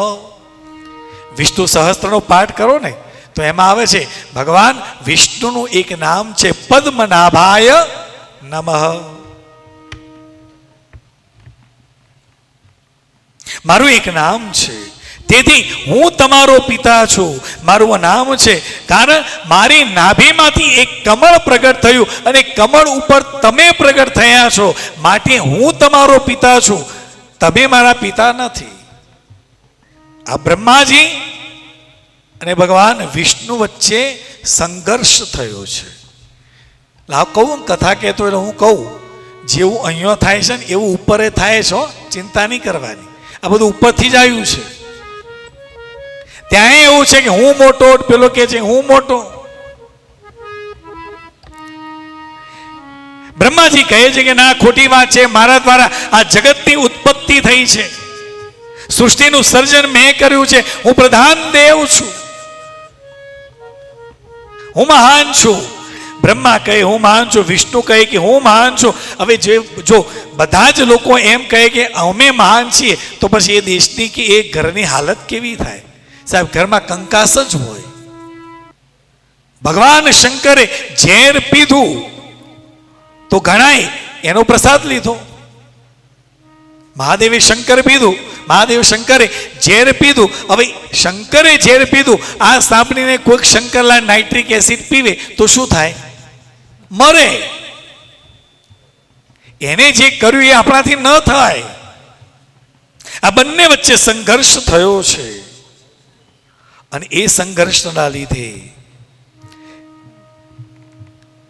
એ સંઘર્ષ ને શાંત કરવા માટે જે જગ્યાએ આ બંને બ્રહ્માજી અને ભગવાન વિષ્ણુ સંઘર્ષ ચાલી રહ્યો હતો, એ સંઘર્ષ એટલો બધો વધ્યો જેથી ઋષિમુનિઓ, દેવતાઓ, ગંધર્વો બધા ગભરાયા છે કે આ બંને જેને સૃષ્ટિનું સર્જન કર્યું છે, જેને પાલન કરી રહેલા છે, આ બંને દેવો ઝઘડી રહેલા છે, સંઘર્ષ વધશે અને કંઈક થશે તો બધા જ ચિંતિત છે. એ જ વખતે એક અગ્નિ સ્વરૂપે બંનેના વચ્ચે એક સ્તંભ પ્રગટ થયો છે. આ જેવો અગ્નિ સ્વરૂપે સ્તંભ પ્રગટ થયો ત્યારે ભગવાન બ્રહ્માજી અને નારાયણ બંને ત્યાંથી દૂર હટી ગયા કે છે શું, કોણ છે, ક્યાંથી પ્રગટ થયું? બંને દૂર ખસી ગયા છે. આ બંને વચ્ચે સંઘર્ષ એક જ વાતનો હતો. બ્રહ્માજી કહે છે કે હું મોટો છું, હું મહાન છું. ભગવાન વિષ્ણુ કહે છે હું મોટો, હું મહાન. આ બંને વચ્ચે જે સંઘર્ષ થયો એમાં પછી નક્કી એવું થયું કે એક બ્રહ્માજી, ભગવાન વિષ્ણુ બંને કહે છે એક કામ કરીએ. આ જે સ્તંભ જે છે, જે વ્યક્તિ એનો છેડો માપીને આવે એ મહાન. ભગવાન નારાયણ કહે છે ઠીક છે, કાંઈ વાંધો નહીં. આમ કહી બ્રહ્માજી કહે છે કે હું ઉપર તરફ ગતિ કરું છું, તમે તો નારાયણે કહ્યું કે હું પાતાળ તરફ ગતિ કરું છું. જે છેડો માપીને આવે એ મહાન. બ્રહ્માજી ઉપર તરફ ગતિ કરેલા, કેટલે દૂર દૂર વર્ષો સુધી ઉપર ચાલે છે, તો છેડો મળતો જ નથી. નારાયણ પણ નીચે પાતાળ લોક સુધી જઈ રહેલા છે પણ એમને પણ છેડો મળ્યો નહીં. પણ નારાયણ કહ્યું કે આનો છેડો મળતો નથી, આપણે કઈ મહાન થવું નથી. એમ કહીને નારાયણ પાછા જે સ્થાને હતા ત્યાં પાછા આવ્યા છે. બ્રહ્માજી ઉપર તરફ ગતિ કરી રહેલા છે. એ વખતે ઉપરથી એક કેતકીનું પુષ્પ નીચે આવી રહેલું હતું. ત્યારે બ્રહ્માજીએ કહ્યું છે કે એ ઊભું રહે, ક્યાંક છે, ક્યાંથી આવ્યું? કેતકીના પુષ્પએ કહ્યું છે મને પણ ખબર નથી, હું ક્યાંથી આવું છું. હું કોઈ સ્થાન ઉપર હતું અને એ વખતે મારા મનની અંદર અહંકાર આવ્યો કે હું કેટલું શ્રેષ્ઠ છું કે આટલે ઉપર સુધી હું બિરાજમાન છું. આ જે મેં વિચાર કર્યો, તરત જ એક પવનની લહેર આવી અને કેટલાય સમયથી હું નીચેની તરફ ગતિ કરી રહ્યું છું, મને પણ ખબર નથી હું ક્યાંથી આવી. તો બ્રહ્માજીએ કહ્યું છે એક કામ કરો ને, ઉભા રહો. શું? આખી કથા કહી છે. બ્રહ્માજી કહે છે કે મારા અને વિષ્ણુ વચ્ચે સંઘર્ષ થયો છે. અમે બંને આ સ્તંભનો છેડો માપવા માટે નીકળેલા છે. હું ઉપરની તરફ ગતિ કરી રહેલો છું, નારાયણ જે છે એ પાતાળથી નીચેની તરફ ગતિ કરી રહેલા છે. જે છેડો માપીને આવે એ મહાન. બ્રહ્માજી કહે છે એક કામ કરો ને, કે શું? તમે મારી સાથે ચાલો. જો નારાયણ મળે તો તમારે કહેવાનું, હું કહીશ કે હું આ સ્તંભનો છેડો માપીને આવ્યો છું, અને એ માનવા તૈયાર ન હોય તો હું કહીશ કે આ કેતકીના પુષ્પને પૂછો. તો તારે શું કહેવાનું? સાક્ષી તરીકે કહેવાનું કે હા હા એમને છેડો માપ્યો છે. આમ કહી બ્રહ્માજીએ કેતકીના પુષ્પને લઈ અને નીચે આવ્યા છે. આવીને જોયું તો નારાયણ તો શાંતિથી બિરાજમાન છે. બ્રહ્માજીને આવતા જોઈ ભગવાન નારાયણ વિષ્ણુ ઊભા થયા અને કહે છે ઓહો બ્રહ્માજી, તમે આવી ગયા. શું તમને આ સ્તંભનો છેડો મળ્યો? એના દર્શન થયા? છેડો માપીને આવ્યા? બ્રહ્માજી કહ્યું તમે ગયા હતા? ત્યાં નારાયણે કહ્યું કે નહીં, હું તો બહુ લાંબુ ગયો પણ મને એનો છેડો અંત મને મળ્યો નહીં. બ્રહ્માજીને પૂછ્યું તમને મળ્યો? હા, મને છેડો મળ્યો. હવે હું મહાન છું અને તમને જો મારી વાત ઉપર વિશ્વાસ ન આવતો હોય તો આ કેતકીનું પુષ્પ છે એને પૂછો. તો કેતકીના પુષ્પએ કહ્યું છે કે હા આ છેડો માપીને આવ્યા છે. આ જ્યાં કહ્યું અસત્યનું ઉચ્ચારણ થયું એ જ વખતે આ અગ્નિસ્તંભની અંદરથી મહાદેવનું સ્વરૂપ પ્રગટ થયું છે અને બ્રહ્માજીના જે મુખે અસત્યનું ઉચ્ચારણ કર્યું હતું એ મસ્તકનું છેદન કર્યું છે અને બ્રહ્માજીને શાપ આપ્યો છે કે તમે જે અસત્યનું ઉચ્ચારણ કર્યું છે ને, આજ પછી આ પૃથ્વી ઉપર તમારી કોઈ જગ્યાએ પૂજા નહીં થાય. મહાદેવને ક્રોધ આવ્યો છે, રુદ્ર સ્વરૂપ જે પ્રગટ થયું, ક્રોધ આવ્યો છે, બ્રહ્માજીના મસ્તકનું છેદન કર્યું છે. બ્રહ્માજી કહે છે કે પ્રભુ મને માફ કરો, મારી ભૂલ થઈ ગઈ, મેં અસત્યનું ઉચ્ચારણ કર્યું. મહાદેવનો આ ક્રોધ જોઈ પેલું કેતકીનું પુષ્પ પણ ધ્રુજી રહ્યું છે. આ બ્રહ્માજીની આવી હાલત થઈ તો મારી શું થશે? કેતકીના પુષ્પને પણ શાપ આપ્યો છે, આજ પછી મારી પૂજામાં હું તારો સ્વીકાર નહીં કરું. કેતકીના પુષ્પ પણ કહે છે કે પ્રભુ મારી ભૂલ થઈ ગઈ, મેં ખોટા વ્યક્તિની સાક્ષી પૂરી છે, મને માફ કરો. જો તમે મારો સ્વીકાર નહીં કરો તો દુનિયા મારો સ્વીકાર ક્યાંથી કરશે? બંનેને શાપ આપ્યો છે. ભગવાન વિષ્ણુની પાસે મહાદેવ ગયા છે અને કહ્યું છે કે નારાયણ, હું તમારાથી પ્રસન્ન થયો છું, હું વરદાન આપું છું કે આ વિશ્વની અંદર તમારા મંદિરોની સંખ્યા વધતી રહેશે. જેટલા મંદિરો વધશે એનાથી ડબલ તમારા ભક્તોની સંખ્યા વધશે. તમને આશીર્વાદ આપું છું, વરદાન આપ્યું છે. અને તમે જુઓ કળિયુગની અંદર કોઈ પણ જગ્યાએ જુઓ ત્યાં વિષ્ણુનું એક મંદિર તો હોય જ, કૃષ્ણનું મંદિર હોય જ, રામનું મંદિર હોય જ, અને વૈષ્ણવની સંખ્યા પણ વધારે.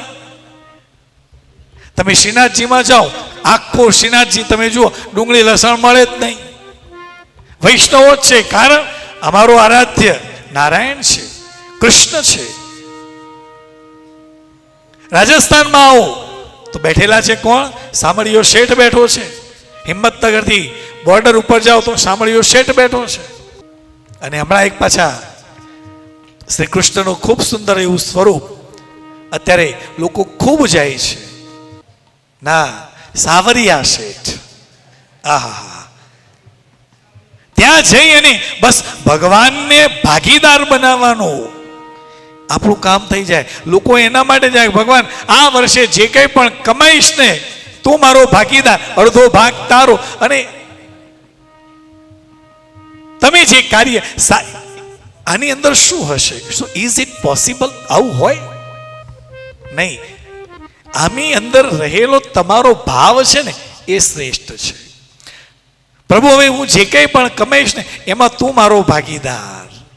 એ તમે જ્યારે પણ એ પૈસા કમાવા માટે કાર્ય કરો ને એ તમે ક્યારેક ખોટી રીતે પૈસા કમાવાની ઈચ્છા નહીં રાખો. કારણ ભાગીદાર કોણ છે? ભગવાન છે.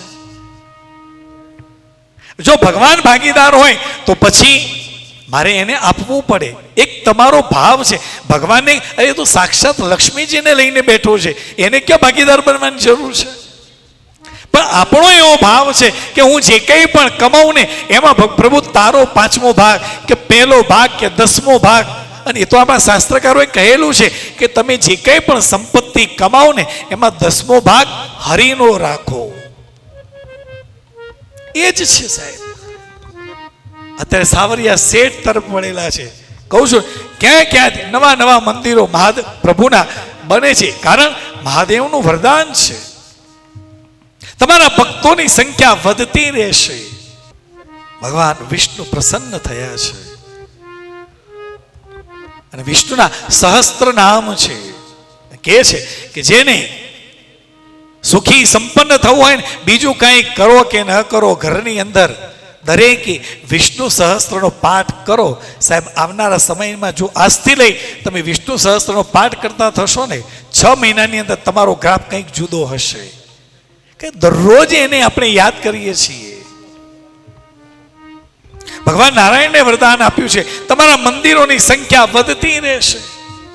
પ્રસન્ન થયા છે. બ્રહ્માજીને કહ્યું કે તમારું કોઈ મંદિર નહીં હોય. બ્રહ્માજી કહે છે પ્રભુ માફ કરો, મારી ભૂલ થઈ ગઈ. પણ કહ્યું ને આ ભોળિયો નાથ છે, ક્રોધ પણ જલ્દી આવે અને શાંત પણ જલ્દી થઈ જાય. તમે સહેજ સ્તુતિ કરો ને એટલે બધું ભૂલી જાય. બ્રહ્માજીએ મહાદેવની સ્તુતિ કરી છે.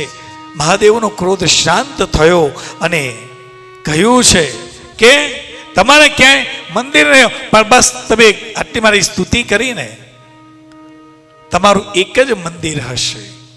અને બીજું યજ્ઞની અંદર તમને સ્થાન મળશે, યજ્ઞની અંદર પણ તમને ભાગ મળશે.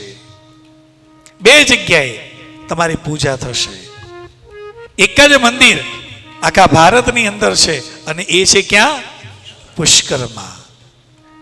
બ્રહ્માજીના ક્યાંય બીજે મંદિર ન હોય, સાથે યજ્ઞની જ્યારે આપણે ઘરે યજ્ઞ કરીએ, બધા જ દેવોની સ્થાપના થાય ત્યારે યજ્ઞની બાજુની અંદર એક બાજટ મૂકી એની ઉપર સ્થાપન કરવામાં આવે છે. એ બ્રહ્માજીનું સ્થાન છે. યજ્ઞની અંદર તમને ભાગ મળશે. આ મહાદેવે આપેલું વરદાન છે. બાકી બ્રહ્માજીનું ક્યાંય મંદિર નથી. હવે બ્રહ્માજીને માફ કર્યા ત્યારે કેતકીનું પુષ્પ પરમાત્માની પાસે જાય છે. પ્રભુ, મેં શું ગુનો કર્યો? તમે મને પણ શાપ આપ્યો. મને જો તમે મારો સ્વીકાર નહીં કરો તો આ જગતમાં મારો સ્વીકાર કરશે કોણ? આ પૃથ્વી ઉપર હું પ્રગટ થઈ મારો સ્વીકાર ન કરે તો પછી જીવવાનો અર્થ ક્યાં છે? મારી ભૂલ થઈ ગઈ, મને માફ કરો. ત્યારે મહાદેવને પણ પ્રસન્ન થયા છે. મહાદેવે કહ્યું છે કે ઠીક છે, આમ તો તારો સ્વીકાર હું ન કરું, પણ વર્ષની અંદર હું એક જ દિવસ તારો સ્વીકાર કરીશ. અને એ દિવસ એટલે કેવડા ત્રીજ. કેવડાનું જે પુષ્પ જે છે એનો સ્વીકાર 12 મહિનાની અંદર મહાદેવ એનો સ્વીકાર ન કરે. ખાલી કેવડા ત્રીજના દિવસે જ મહાદેવ કહે છે કે હું તારો સ્વીકાર કરીશ. આમ કહ્યું છે. ભગવાન નારાયણ અને ભગવાન બ્રહ્માજીએ મહાદેવની સ્તુતિ કરી છે. અને સ્તુતિ કરી અને જે જગ્યાએ સ્તુતિ કર્યા પછી મહાદેવ જે ક્રોધાવેશની અંદર પ્રગટ થયા હતા એ પોતાનું રૂપ છોડી અને નિરાકાર સ્વરૂપે, નિષ્કલ સ્વરૂપે, લિંગ સ્વરૂપે પ્રગટ થયા છે. અને એ જ મહાદેવનું નિરાકાર સ્વરૂપ છે. ત્યારે મહેશ્વરે કહ્યું છે કે હે પુત્રો, આજનો દિવસ એ મહાન દિવસ છે. કારણ તમે મારું પૂજન કર્યું છે, તેથી હું તમારા ઉપર પ્રસન્ન થયો છું. આજે મારું પ્રાગટ્ય થયું છે. એ દિવસ એ બીજો કોઈ નહીં, એ શિવરાત્રિ છે. આ શિવરાત્રિના નામે એ પ્રખ્યાત થશે, મને પરમ પ્રિય થશે. આ સમય મારી નિષ્કલ લિંગ સ્વરૂપે આકૃતિ રહિત નિરાકાર સ્વરૂપે જો કોઈ પણ વ્યક્તિ મારી પૂજા કરશે, પુરુષ, જે કોઈ પણ પુરુષ જગતની સૃષ્ટિ પાલન કરવાનું કાર્ય કરી શકશે. જે કોઈ પણ વ્યક્તિ શિવરાત્રિના દિવસે નિરાહાર રહી, ભોજન લીધા વગર ઉપવાસ કરી અને જીતેન્દ્રિય રહી શક્તિ અનુસાર આ નિષ્કલ ભાવથી મારી યથોચિત પૂજા કરશે, એનું ફળ જે આપતા મહાદેવ મહેશ્વર કહી રહેલા છે, શિવરાત્ર વહોરાત્ર નિરાહારો જીતેન્દ્રિય અર્ચયોપે યથા જ્ઞાનમ યથા બલમ વંચક. શિવરાત્રિના દિવસે જે કોઈ પણ વ્યક્તિ મારી પૂજા કરશે એને કયું ફળ મળશે? મહાદેવ કહી રહેલા છે, યત ફલમ મયા પૂજાયા વર્ષમેકમ નિરંતર તત ફલમ લપતે સત્ય શિવરાત્રો મદર્ચનમ. જે કોઈ પણ વ્યક્તિ શિવરાત્રિના રાત જે 4 પ્રહરની જે પૂજા છે, શિવરાત્રિના દિવસે મારી પૂજા કરશે એને કયું ફળ મળશે? તો કહે છે, આખા વર્ષ દરમિયાન જે ભક્ત મંદિરમાં જઈ અને દરરોજ શિવાભિષેક કરે, શિવ ઉપર અભિષેક કરે, દુગ્ધાભિષેક કરે, પંચામૃતથી અભિષેક કરે અને આખું વર્ષ એ પૂજા કરી અને એને જે ફળ મળે એ જ ફળ ખાલી શિવરાત્રિના દિવસે એક દિવસ પૂજા કરો ને તો આખા વર્ષની પૂજા કર્યાનું ફળ મળે છે. બોલો નમઃ શિવાય. આ કથાનું શ્રવણ કરીએ ને એટલે ખબર પડે કે શિવરાત્રિના દિવસે શ્રી મહાદેવના શિવાલયની અંદર ભીડ કેમ હોય છે. કારણ કે એક દિવસની પૂજા કરી આખા વર્ષનું ફળ લેવું છે. શિવરાત્રિ એ મહાદેવનું પ્રાગટ્ય છે, એ દિવસે મહાદેવ નિરાકાર સ્વરૂપે પ્રગટ થયા હતા. એ આપણે એમને જન્મદિવસ, મહાદેવનો જન્મદિવસ હોય જ નહીં, એ તો પ્રગટ જ છે.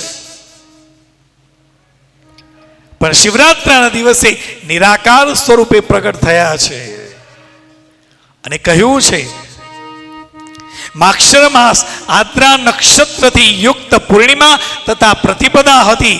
જે પુરુષ માક્ષર માસની અંદર આદ્રા નક્ષત્રની અંદર પાર્વતી સહિત મારું દર્શન કરે કે મારી મૂર્તિની પૂજા કરે,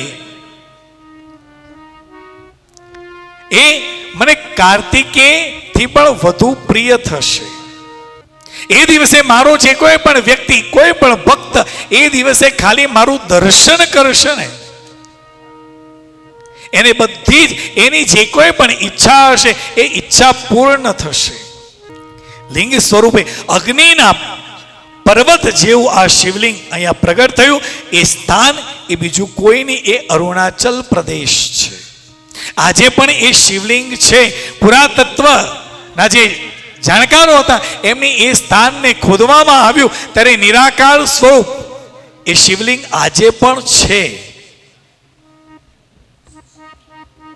પ્રગટ થયું છે. મારા બે સ્વરૂપ છે, સકલ અને નિષ્કલ. મારા બીજા કોઈ રૂપ નથી. પહેલા હું સ્તંભ સ્વરૂપે પ્રગટ થયો, પછી સાક્ષાત રૂપે પ્રગટ થયો. એ બ્રહ્મ ભાવ એ મારું નિષ્કલ સ્વરૂપ, અને રૂપવાન હોવાને લીધે હું સકલ થયો. લોકોને પ્રસન્ન થાય એવું સ્વરૂપ આ મારું છે. મારી પૂજા આ બે સ્વરૂપની અંદર થાય છે. નિરાકાર સ્વરૂપે મહાદેવ પ્રગટ થયા. બ્રહ્મા અને ભગવાન વિષ્ણુએ મહાદેવની સ્તુતિ કરી છે.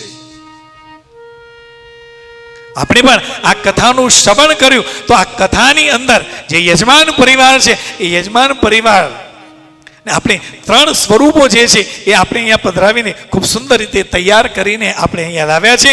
એ ત્રણેય સ્વરૂપ આપણી વચ્ચે આવી રહેલા છે.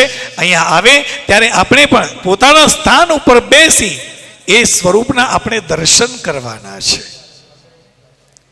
બ્રહ્મા, ભગવાન વિષ્ણુ અને સાક્ષાત શિવ જે સકળ સ્વરૂપમાં પ્રગટ થયા એ સ્વરૂપ આપણી વચ્ચે આવી રહ્યું છે.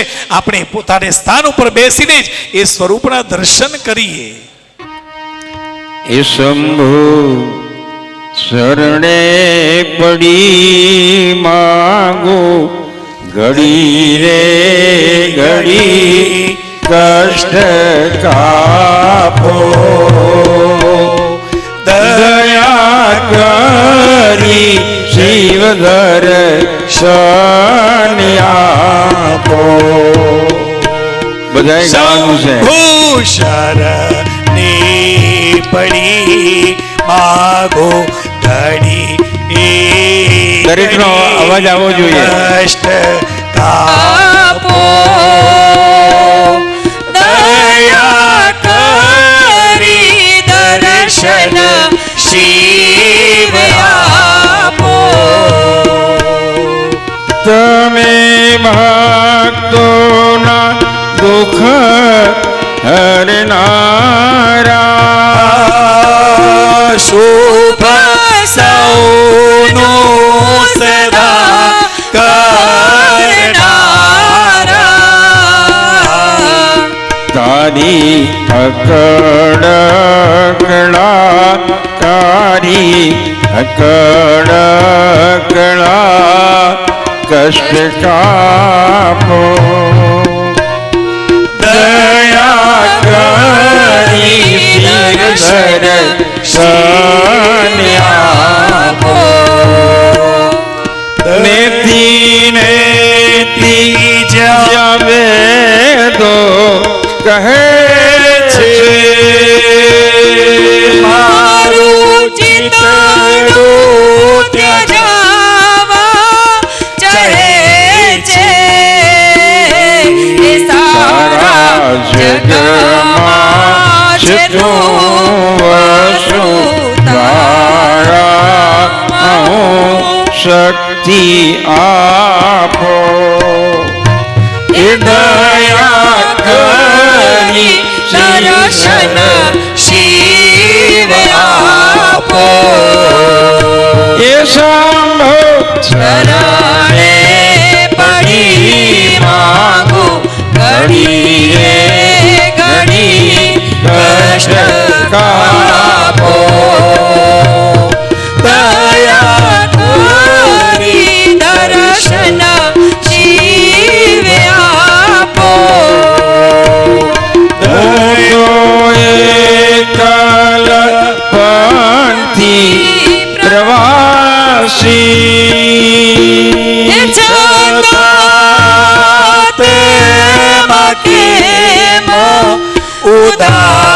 ઉદાસી થાક્યો મથી રે મથી કારણ જડતો નથી સમજણ આપો દયા કરી દર્શન શિવ આપો ભગવાન વિષ્ણુને જ્ઞાન આપી રહેલા છે. બ્રહ્મ ભાવ એ મારું નિષ્કલ સ્વરૂપ છે અને મહેશ્વર એ મારું સકલ સ્વરૂપ છે. કથાને સમજવાની છે. જો ધ્યાનથી સાંભળશો ને, આપણે જોઈએ છીએ કે શિવ, મહાદેવ, શંકર, આ બધા જે નામ છે આપણે કે બધા એક જ છે નહીં. જેમ જેમ કથા આવશે ને એમ ખબર પડશે. બ્રહ્મ સ્વરૂપ જે છે એ શિવ સ્વરૂપ છે અને નિરાકાર સ્વરૂપ જે પ્રગટ થયું એ નિષ્કલ રૂપ છે અને મહેશ્વર એ મારું સકલ રૂપ છે. પરમાત્માનું જે સકલ રૂપ, જે મૂર્તિનું રૂપ છે એ મહેશ્વર છે, એ શિવ નથી, મહેશ્વરનું સ્વરૂપ છે. આ બંને રૂપો મારા સિદ્ધ રૂપો છે. જે કોઈ પણ ભક્ત જે કોઈ પણ સ્વરૂપને ઉપર એને શ્રદ્ધા હોય એને એ પૂજા કરશે, એને હું એ જ ફળ આપીશ. શ્રેષ્ઠ છે, બંને શ્રેષ્ઠ છે. બ્રહ્મ રૂપ હોવાને કારણે હું ઈશ્વર પણ છું, જીવો ઉપર અનુગ્રહ કરનારો છું, દયા કરનારો છું. એ મારું કાર્ય છે. સકલ અને નિષ્કલ આ બંને મારા સ્વરૂપ છે. ભગવાન બ્રહ્મા અને વિષ્ણુએ પૂછ્યું છે, હે પ્રભુ, આ સૃષ્ટિ આદિ 5 કૃત્યના લક્ષણ કયા છે એ અમને સમજાવો. ત્યારે ભગવાન શિવ બોલ્યા છે, મારા કર્તવ્યોને સમજવાનું કામ અત્યંત ગહન છે. તેમ છતાં હું કૃપાપૂર્વક હું આપને આ વિષય વિશે બતાવી રહ્યો છું કે બ્રહ્મા, હે અચ્યુત, મારી 5 કૃત્યાઓ છે. કઈ? તો કહ્યું છે કે સૃષ્ટિ, પાલન, સંહાર, તિરોભાવ અને અનુગ્રહ. આ 5 જગત સંબંધી મારા કાર્ય છે. નિત્ય સિદ્ધ છે. સંસારની રચનાનો આરંભ એ સર્ગ છે. એ સૃષ્ટિનું સર્જન થઈ રહ્યું છે.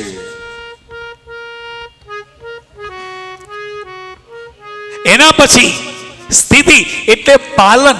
પાલન પણ હું જ કરી રહ્યો છું અને સંહારક, પ્રલયકારી, ભસ્મીભૂત કરવાનું કાર્ય પણ હું જ કરી રહ્યો છું.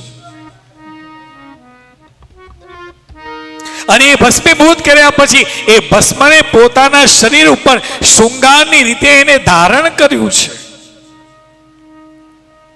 અને માટે આપણે સ્તુતિની અંદર ગાયા ને, અંગે ભસ્મ સ્મશાનની ચોરી, સંગે રાખો સદા ભૂત ટોળી, ભાલે ચંદ્ર વસે કંઠે, વિષ વસે અમૃત આપો, દયા કરી શિવધર આપો. શંભુ એ પડી માંગો ઘડી રે ઘડી કષ્ટ કાપો દયા કરી શિવધર સન્યાપો. તો સૃષ્ટિ, પાલન અને સંહાર આ ત્રણ મારા કાર્યો છે. એના પછી આવે છે ચોથું કાર્ય, એ છે તિરોભાવ.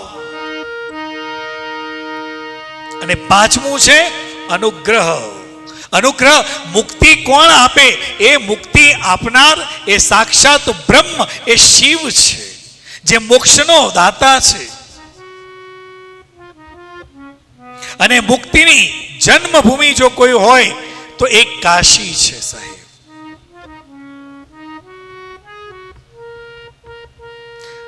ને કાશીની અંદર એવું કહેવાય છે, શિવ મહાપુરાણની અંદર પણ કહ્યું છે કે કાશીની અંદર જ્યારે કોઈ પણ જીવ પોતાનું શરીર છોડીને જાય ને ત્યારે એના કાનની અંદર સાક્ષાત શંકર એના કાનની અંદર તારક મંત્રનો ઉપદેશ કરે છે, જેનાથી એને કૈલાસની પ્રાપ્તિ થાય છે.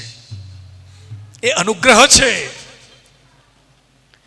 મહાદેવ કહે છે કે મારા 5 કાર્યો છે: સૃષ્ટિનું સર્જન, પાલન, સંહાર, તિરોભાવ. સંહારનું કાર્ય કર્યા પછી જેવા તમારા કાર્યો છે એ પ્રમાણે તમને આગળની ગતિ મળે છે, આગળનો જન્મ મળે છે, એ તિરોભાવ. પણ જ્યારે અંત સમય તમારા કાર્યો ખૂબ સુંદર છે ત્યારે પરમાત્મા છેલ્લું કાર્ય કરવા માટે બેઠો છે, અને એ છે તમારો અનુગ્રહ કરે છે. તમારો સ્વીકાર કરે ને એ સમજી લેવાનો તમને મોક્ષની પ્રાપ્તિ કરાવે છે. મહાદેવ કહે છે આ મારા 5 કાર્યો છે. એની અંદર 2 કાર્યો મેં તમને સોંપ્યા છે. સૃષ્ટિના સર્જનનું કાર્ય મેં બ્રહ્માને સોંપ્યું છે. સૃષ્ટિનું સંચાલન થઈ રહ્યું, સૃષ્ટિનું સર્જન થઈ રહ્યું છે, અને ભગવાન વિષ્ણુને પાલનનું કાર્ય સોંપ્યું છે. સંહારનું કાર્ય પરમાત્માએ પોતાની પાસે રાખ્યું છે. જેવા કર્મ કરો એ પ્રમાણે તમને ગતિ, સદગતિ, પરમ ગતિ એ આપનારનું કાર્ય કોણ કરે છે? ભોળિયોનાથ કરે છે, શિવ કરે છે. તમને કઈ ગતિ આપવી?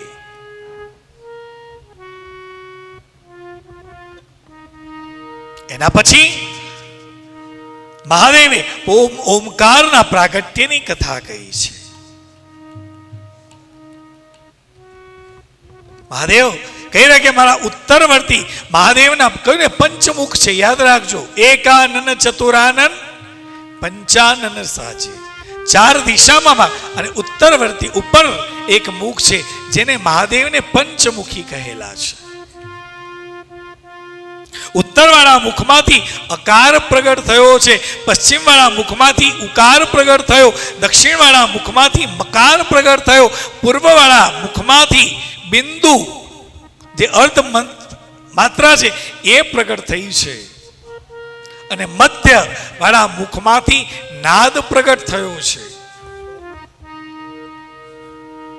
આ પંચમુખમાંથી પ્રણવ ઓમકારનું પ્રાગટ્ય થયું છે. માટે જ કહ્યું ઓમકારમ બિંદુ સંયુક્ત નિત્યમ ધ્યાયંતી યોગિનમ કામદમ મોક્ષદમ ચૈવ ઓમકારાય નમો નમઃ. આ ઓમકાર એ પ્રણવ મંત્ર છે. ઓમકાર એ મારો નિરાકાર સ્વરૂપનું છે. કદાચ નિરાકાર સ્વરૂપે શિવલિંગની તમે પૂજા ન કરી શકો, ખાલી ઓમકારની પૂજા કરો એ પણ નિરાકાર સ્વરૂપ છે.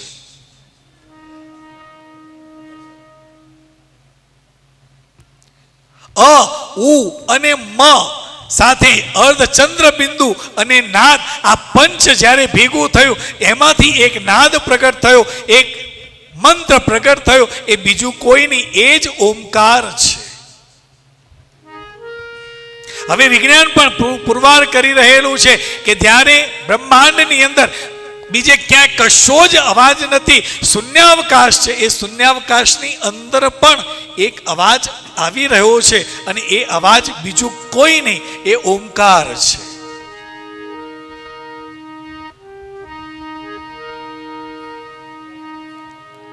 આ મંત્ર શિવ અને શક્તિ બંનેનો બોધક છે. આ ઓમકારની અંદરથી જ પંચાક્ષર મંત્રની ઉત્પત્તિ થઈ છે. પંચાક્ષર મંત્ર છે નમઃ શિવાય, પણ એની આગળ ઓમકાર પ્રણવ લગાવવામાં આવ્યો ત્યારે એ સદાક્ષર મંત્ર થયો ઓમ નમઃ શિવાય.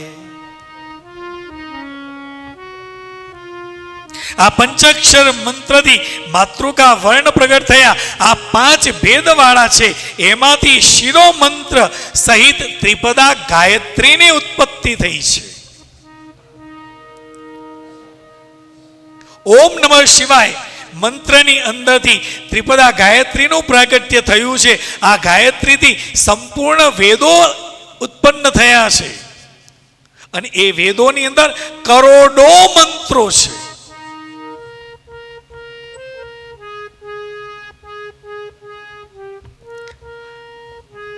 ભિન્ન ભિન્ન કાર્યોને સિદ્ધ કરવા માટે ભિન્ન ભિન્ન પ્રકારના મંત્રો આ વેદોની અંદર આવેલા છે. પરંતુ આ પ્રણવ અને પંચાક્ષર સંપૂર્ણ મનોરથોથી સિદ્ધ મંત્ર છે. કોઈ પણ મંત્ર કરો, બધા જ મંત્રો શ્રેષ્ઠ છે, પણ શિવ મહાપુરાણ કહે છે કે બીજ મંત્ર જો કોઈ હોય તો એ પંચાક્ષર મંત્ર છે ઓમ નમઃ શિવાય. કારણ કે પંચાક્ષર મંત્રની અંદરથી જ ત્રિપદા ગાયત્રીનું પ્રાગટ્ય થયું. ત્રિપદા ગાયત્રીમાંથી જ વેદો પ્રગટ થયા અને વેદોની અંદર કરોડો મંત્રો પ્રગટ થયા. તો આ બધા જ મંત્રોનો બાપ જો કોઈ હોય તો એ કયો મંત્ર છે? ઓમ નમઃ શિવાય. મહેશ્વર કહી રહેલા છે આદ્રા નક્ષત્રથી યુક્ત ચતુર્દશીને દિવસે જો આ મંત્રનો જપ કરવામાં આવે તો એ અક્ષય ફળ આપનારો છે. સૂર્યની સંક્રાંતિ પર્વની અંદર મહાઆદ્રા નક્ષત્રની અંદર એકવાર આ મંત્રનો જપ કરો એ કોટી ગણું ફળ આપનાર છે. પૂજા કરનારા હોય મારી મૂર્તિ તથા લિંગ આ બંને સ્વરૂપને ધ્યાનમાં રાખી તમે આ મંત્રનો જપ કરો, તમને ફળ આપનારો થશે.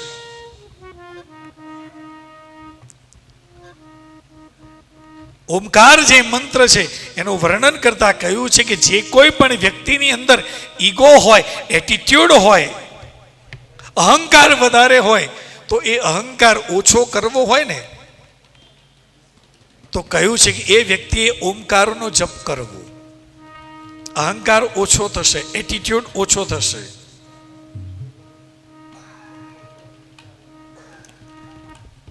પોતાના અહંકાર ઉપર કંટ્રોલ કરવો હોય તો ઓમકારનો જપ કરો. શિવજી કહે છે કે પહેલા મારા મુખમાંથી ઓમકાર પ્રગટ થયો છે. અ, ઉ અને મ. શાસ્ત્રકારો કહે છે કે ઓમને એ જે મંત્ર છે ને એ નિરાકાર સ્વરૂપ છે. એ મંત્ર આપણે ન કરી શકીએ. આપણે એ મંત્રનો જપ કરવો હોય ને તો કોઈ ગુરુ પાસેથી એનો સ્પષ્ટ ઉચ્ચાર શીખવો પડે અને પછી તમે ઉચ્ચાર કરી શકો. બાકી ઓમકારનો ઉચ્ચાર સામાન્ય વ્યક્તિથી કરાય નહીં. દરેક મંત્રની એક ઉર્જા છે, દરેક મંત્રના એક વાઇબ્રેશન્સ છે.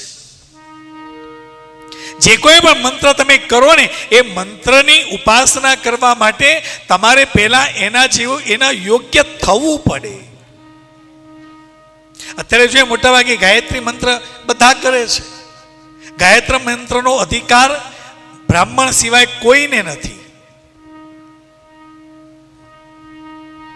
શિવ મહાપુરાણની અંદર છે, દેવી ભાગવતની અંદર લખેલું છે કે ગાયત્રી મંત્ર એ જ્યાં સુધી તમને યજ્ઞોપવિત આપવામાં ન આવે ત્યાં સુધી એ મંત્રનો જપ તમે ન કરી શકો.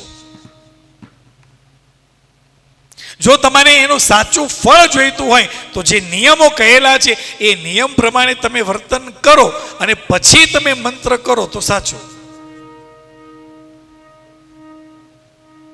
બ્રાહ્મણને પણ એ મંત્રનો અધિકાર ક્યારે મળે?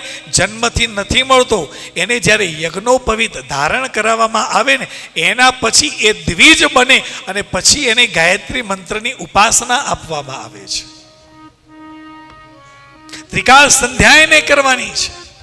યજ્ઞોપવિત ધારણ કરો, ત્રિકાળ સંધ્યા કરો અને પછી ગાયત્રીની ઉપાસના કરો તો એ મંત્ર તમને ફળદાયી છે. ગમે તેમ આપણે મંત્રનો ઉચ્ચાર ન કરી શકીએ. કોઈ ગુરુની જરૂર અહીંયા છે. માટે શાસ્ત્રકારોએ આપણી સનાતન ધર્મની અંદર જીવનની અંદર કોઈ ગુરુ હોવો જોઈએ. કારણ ગુરુ એ માર્ગે ગયેલો છે ને એટલે ક્યાંક તમે ભૂલા ન પડો માટે ગુરુની જરૂર છે. અને ગુરુએ એ મંત્રને સાધ્યો હોય અને એ જે મંત્ર આપે એ ગુરુ મંત્ર જાહેરમાં ન બોલાય. એ તમે જાણો અને તમારો ગુરુ જાણે. અને ગુરુ જ્યારે એ મંત્ર આપે ને ત્યારે એ પોતાના શિષ્યને બહુ ટપારીને જુએ છે કે હું મંત્ર આપીશ શું એ કરશે. મંત્ર દીક્ષા લીધા પછી એ મંત્રનો જપ ન કરો તો એનો દોષ ગુરુને લાગે છે. નિયમો છે સાહેબ. આપણે કહીએ ઓમકાર બોલો, બધા ઓમ નમઃ શિવાય, ઓમ ઓમ ઓમ ઓમ ન બોલાય એવી રીતે. એની અંદર 3 અક્ષર છે, અ, ઉ અને મ. આ ત્રણેય અક્ષરો સ્પષ્ટ ઉચ્ચાર થવો જોઈએ. એક પણ અક્ષરને તમે છોડી ન શકો અને એ ઉચ્ચાર થાય એ સાચો છે. ઓમકારમ બિંદુ સંયુક્તમ નિત્યમ ધ્યાયંતિ યોગી. જે યોગીઓ છે એ સતત ઓમકારનું ધ્યાન કરે છે. કારણ ઓમકાર એ નિરાકાર સ્વરૂપ છે, નમઃ શિવાય એ સકલ સ્વરૂપ છે. ઓમકારનો મહિમા બતાવ્યો છે. એ ગુરુ તારો પાર ન પાયો,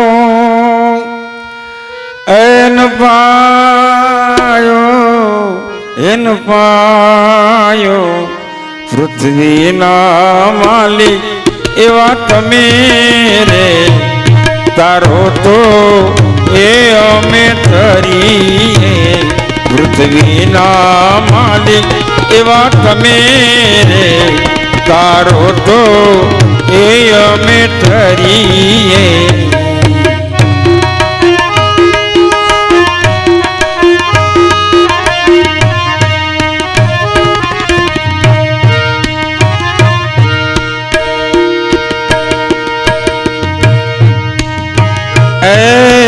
રે સંતુઆ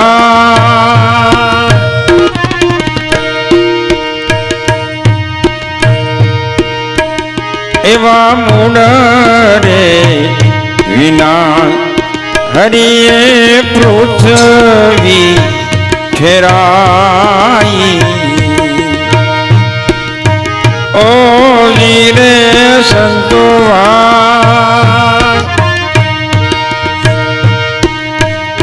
એવા મુનરે વિના હરિએ પૃથ્વી ખેરાઈ. સંભવિનાયા ઠેરાયો,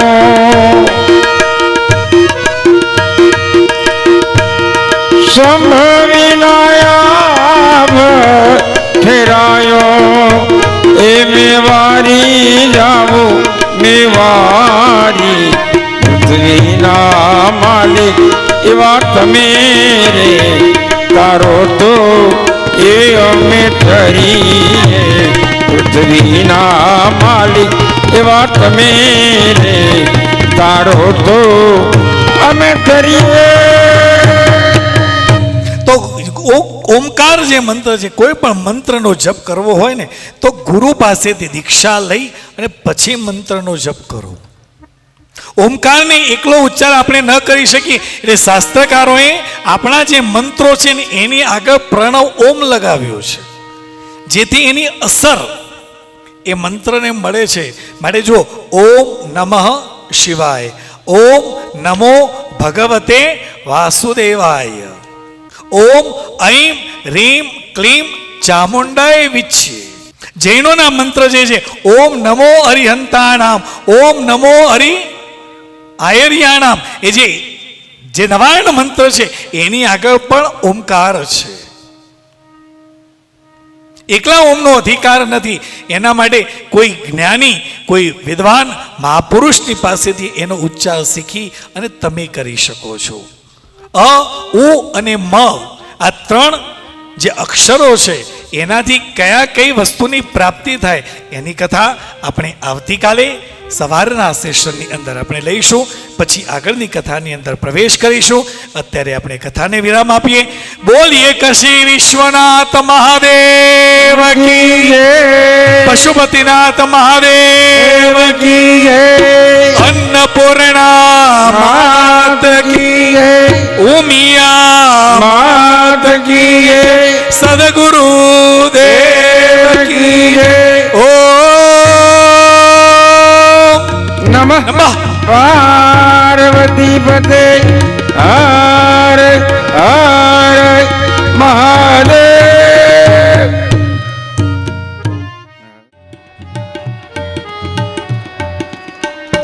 ઓમ નમઃ શિવાય, ઓમ નમઃ શિવાય, હર હર ભોલે નમઃ શિવાય.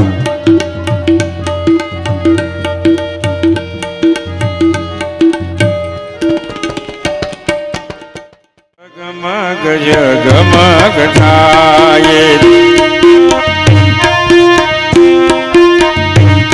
એ દીવડા, જગમગ જગમગ થાય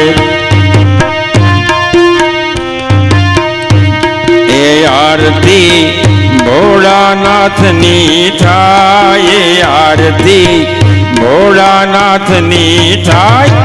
દીવડા જગમગ જગમગ થાય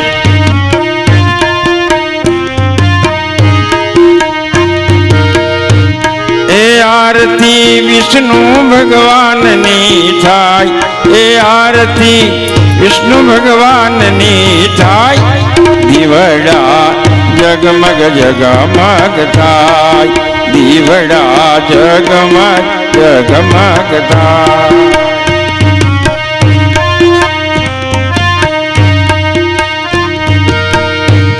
એ આરતી બ્રહ્માજીની થાય, એ આરતી બ્રહ્માજીની થાય. દીવડા જગમગ જગમગ થાય, દીવડા જગમગ જગમગ થાય.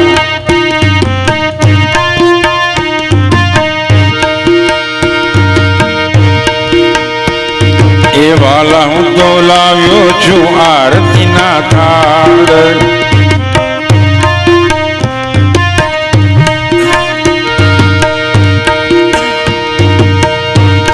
એ પ્રભુ હું તો લાવ્યો છું આરતીના થાળ.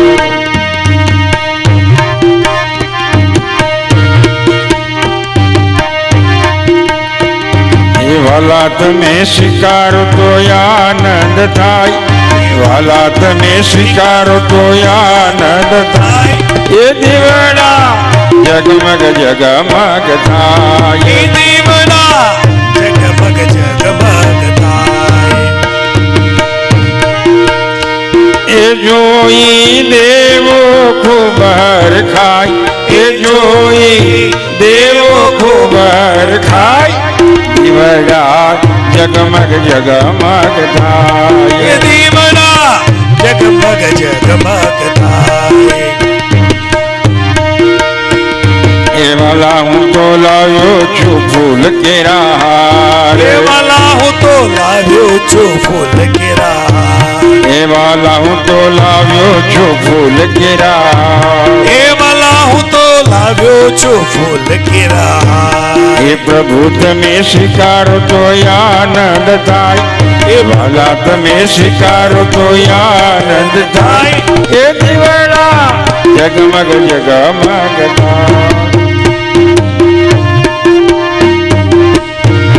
એ પ્રભુ મેં તો ધર્યા છે ભોજન થાળ. એ પ્રભુ મેં તો ધર્યા છે ભોજન થાળ. એ વાલા મેં તો ધર્યા છે ભોજન થાળ. એ વાલા મેં તો ધર્યા છે ભોજન થાળ. એ પ્રભુ તમે જમો તો આનંદ થાય, એ વાલા તમે જમો તો આનંદ થાય. એ દીવડા જગમગ જગમગ થાય. એ દીવડા જગમગ જગમગ થાય. એ દીવડા જગમગ જગમગ થાય. એ દીવડા જગમગ જગમગ થાય. એ આરતી ભોળાનાથની થાય, આરતી વિષ્ણુ ભગવાનની થાય. એ આરતી બ્રહ્માજીની થાય. દીવડા જગમગ જગમગ થાય. દીવડા જગમગ જગમગ થાય. દીવડા જગમગ જગમગ થાય. દીવડા જગમગ જગમગ થાય. અર જોઈ દેવો કુબર ખાય. એ દીવડા જગમગ જગમગ થાય. એ દીવડા જગમગ જગમગ થાય. કર્પૂર ગૌરમ કરુણાવતારમ સંસાર સારમ ભુજનેન્દારમ સદા શાંતમ હૃદયારવિંદે ભવમ ભવાની સહિતમ નમા. મંગલમ ભગવાન વિષ્ણુ મંગલમ ગુરુદ્વારે મંગલમ પુંડલીકાક્ષ મંગલાય તનુ સર્વ મંગલ માંગલ્યે શિવે સર્વસાધિકે શરણ્યે ત્રંબકે ગૌરી નારાયણી નમસ્તે. નારાયણી નમોસ્તે. એ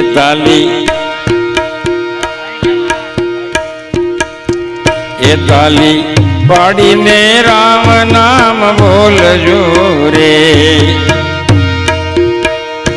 બોલો શાસ્ત્રીજી મહારાજ કી. તમારા તમારા તમારા અંતર ના પડદા બોલજો રે. થાલી પાડીને રામ નામ બોલજો રે.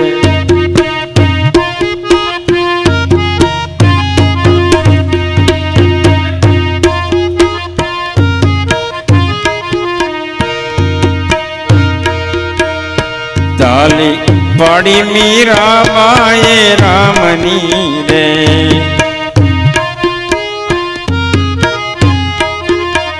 એ તાલી પાડી મીરા બાએ રામની રે.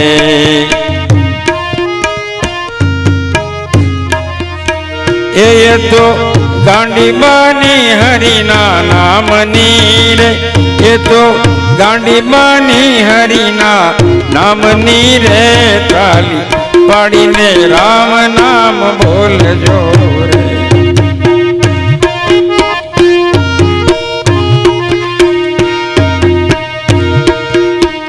તમારા તમારા તમારા ના પડદા બોલજો રે.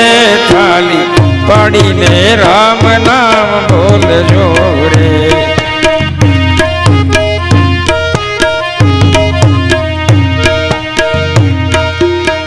એ તાલી પાડતા જે શરમાય છે રે.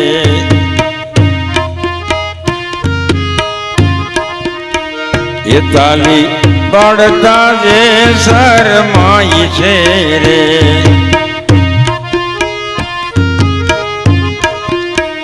એ તો ઘેર ઘેર ઘેર ઘેર. એ તો ઘેર ઘેર ધોકા ખાય છે રે.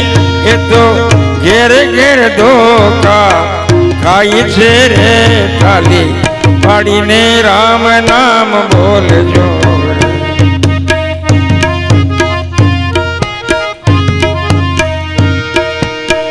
એ તાલી પાડો તો શુદ્ધ ભાવે પાડજો રે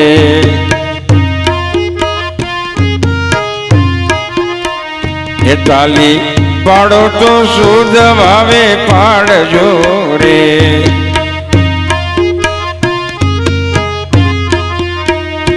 એમાં કિંમત ના બેસે બદામની રે એમાં કિંમત ના બેસે બદામની રે તાલી પાડીને રામ નામ બોલજો એ તાલી પાડીને રામ નામ બોલજો તાલી પાડીને રામ નામ બોલજો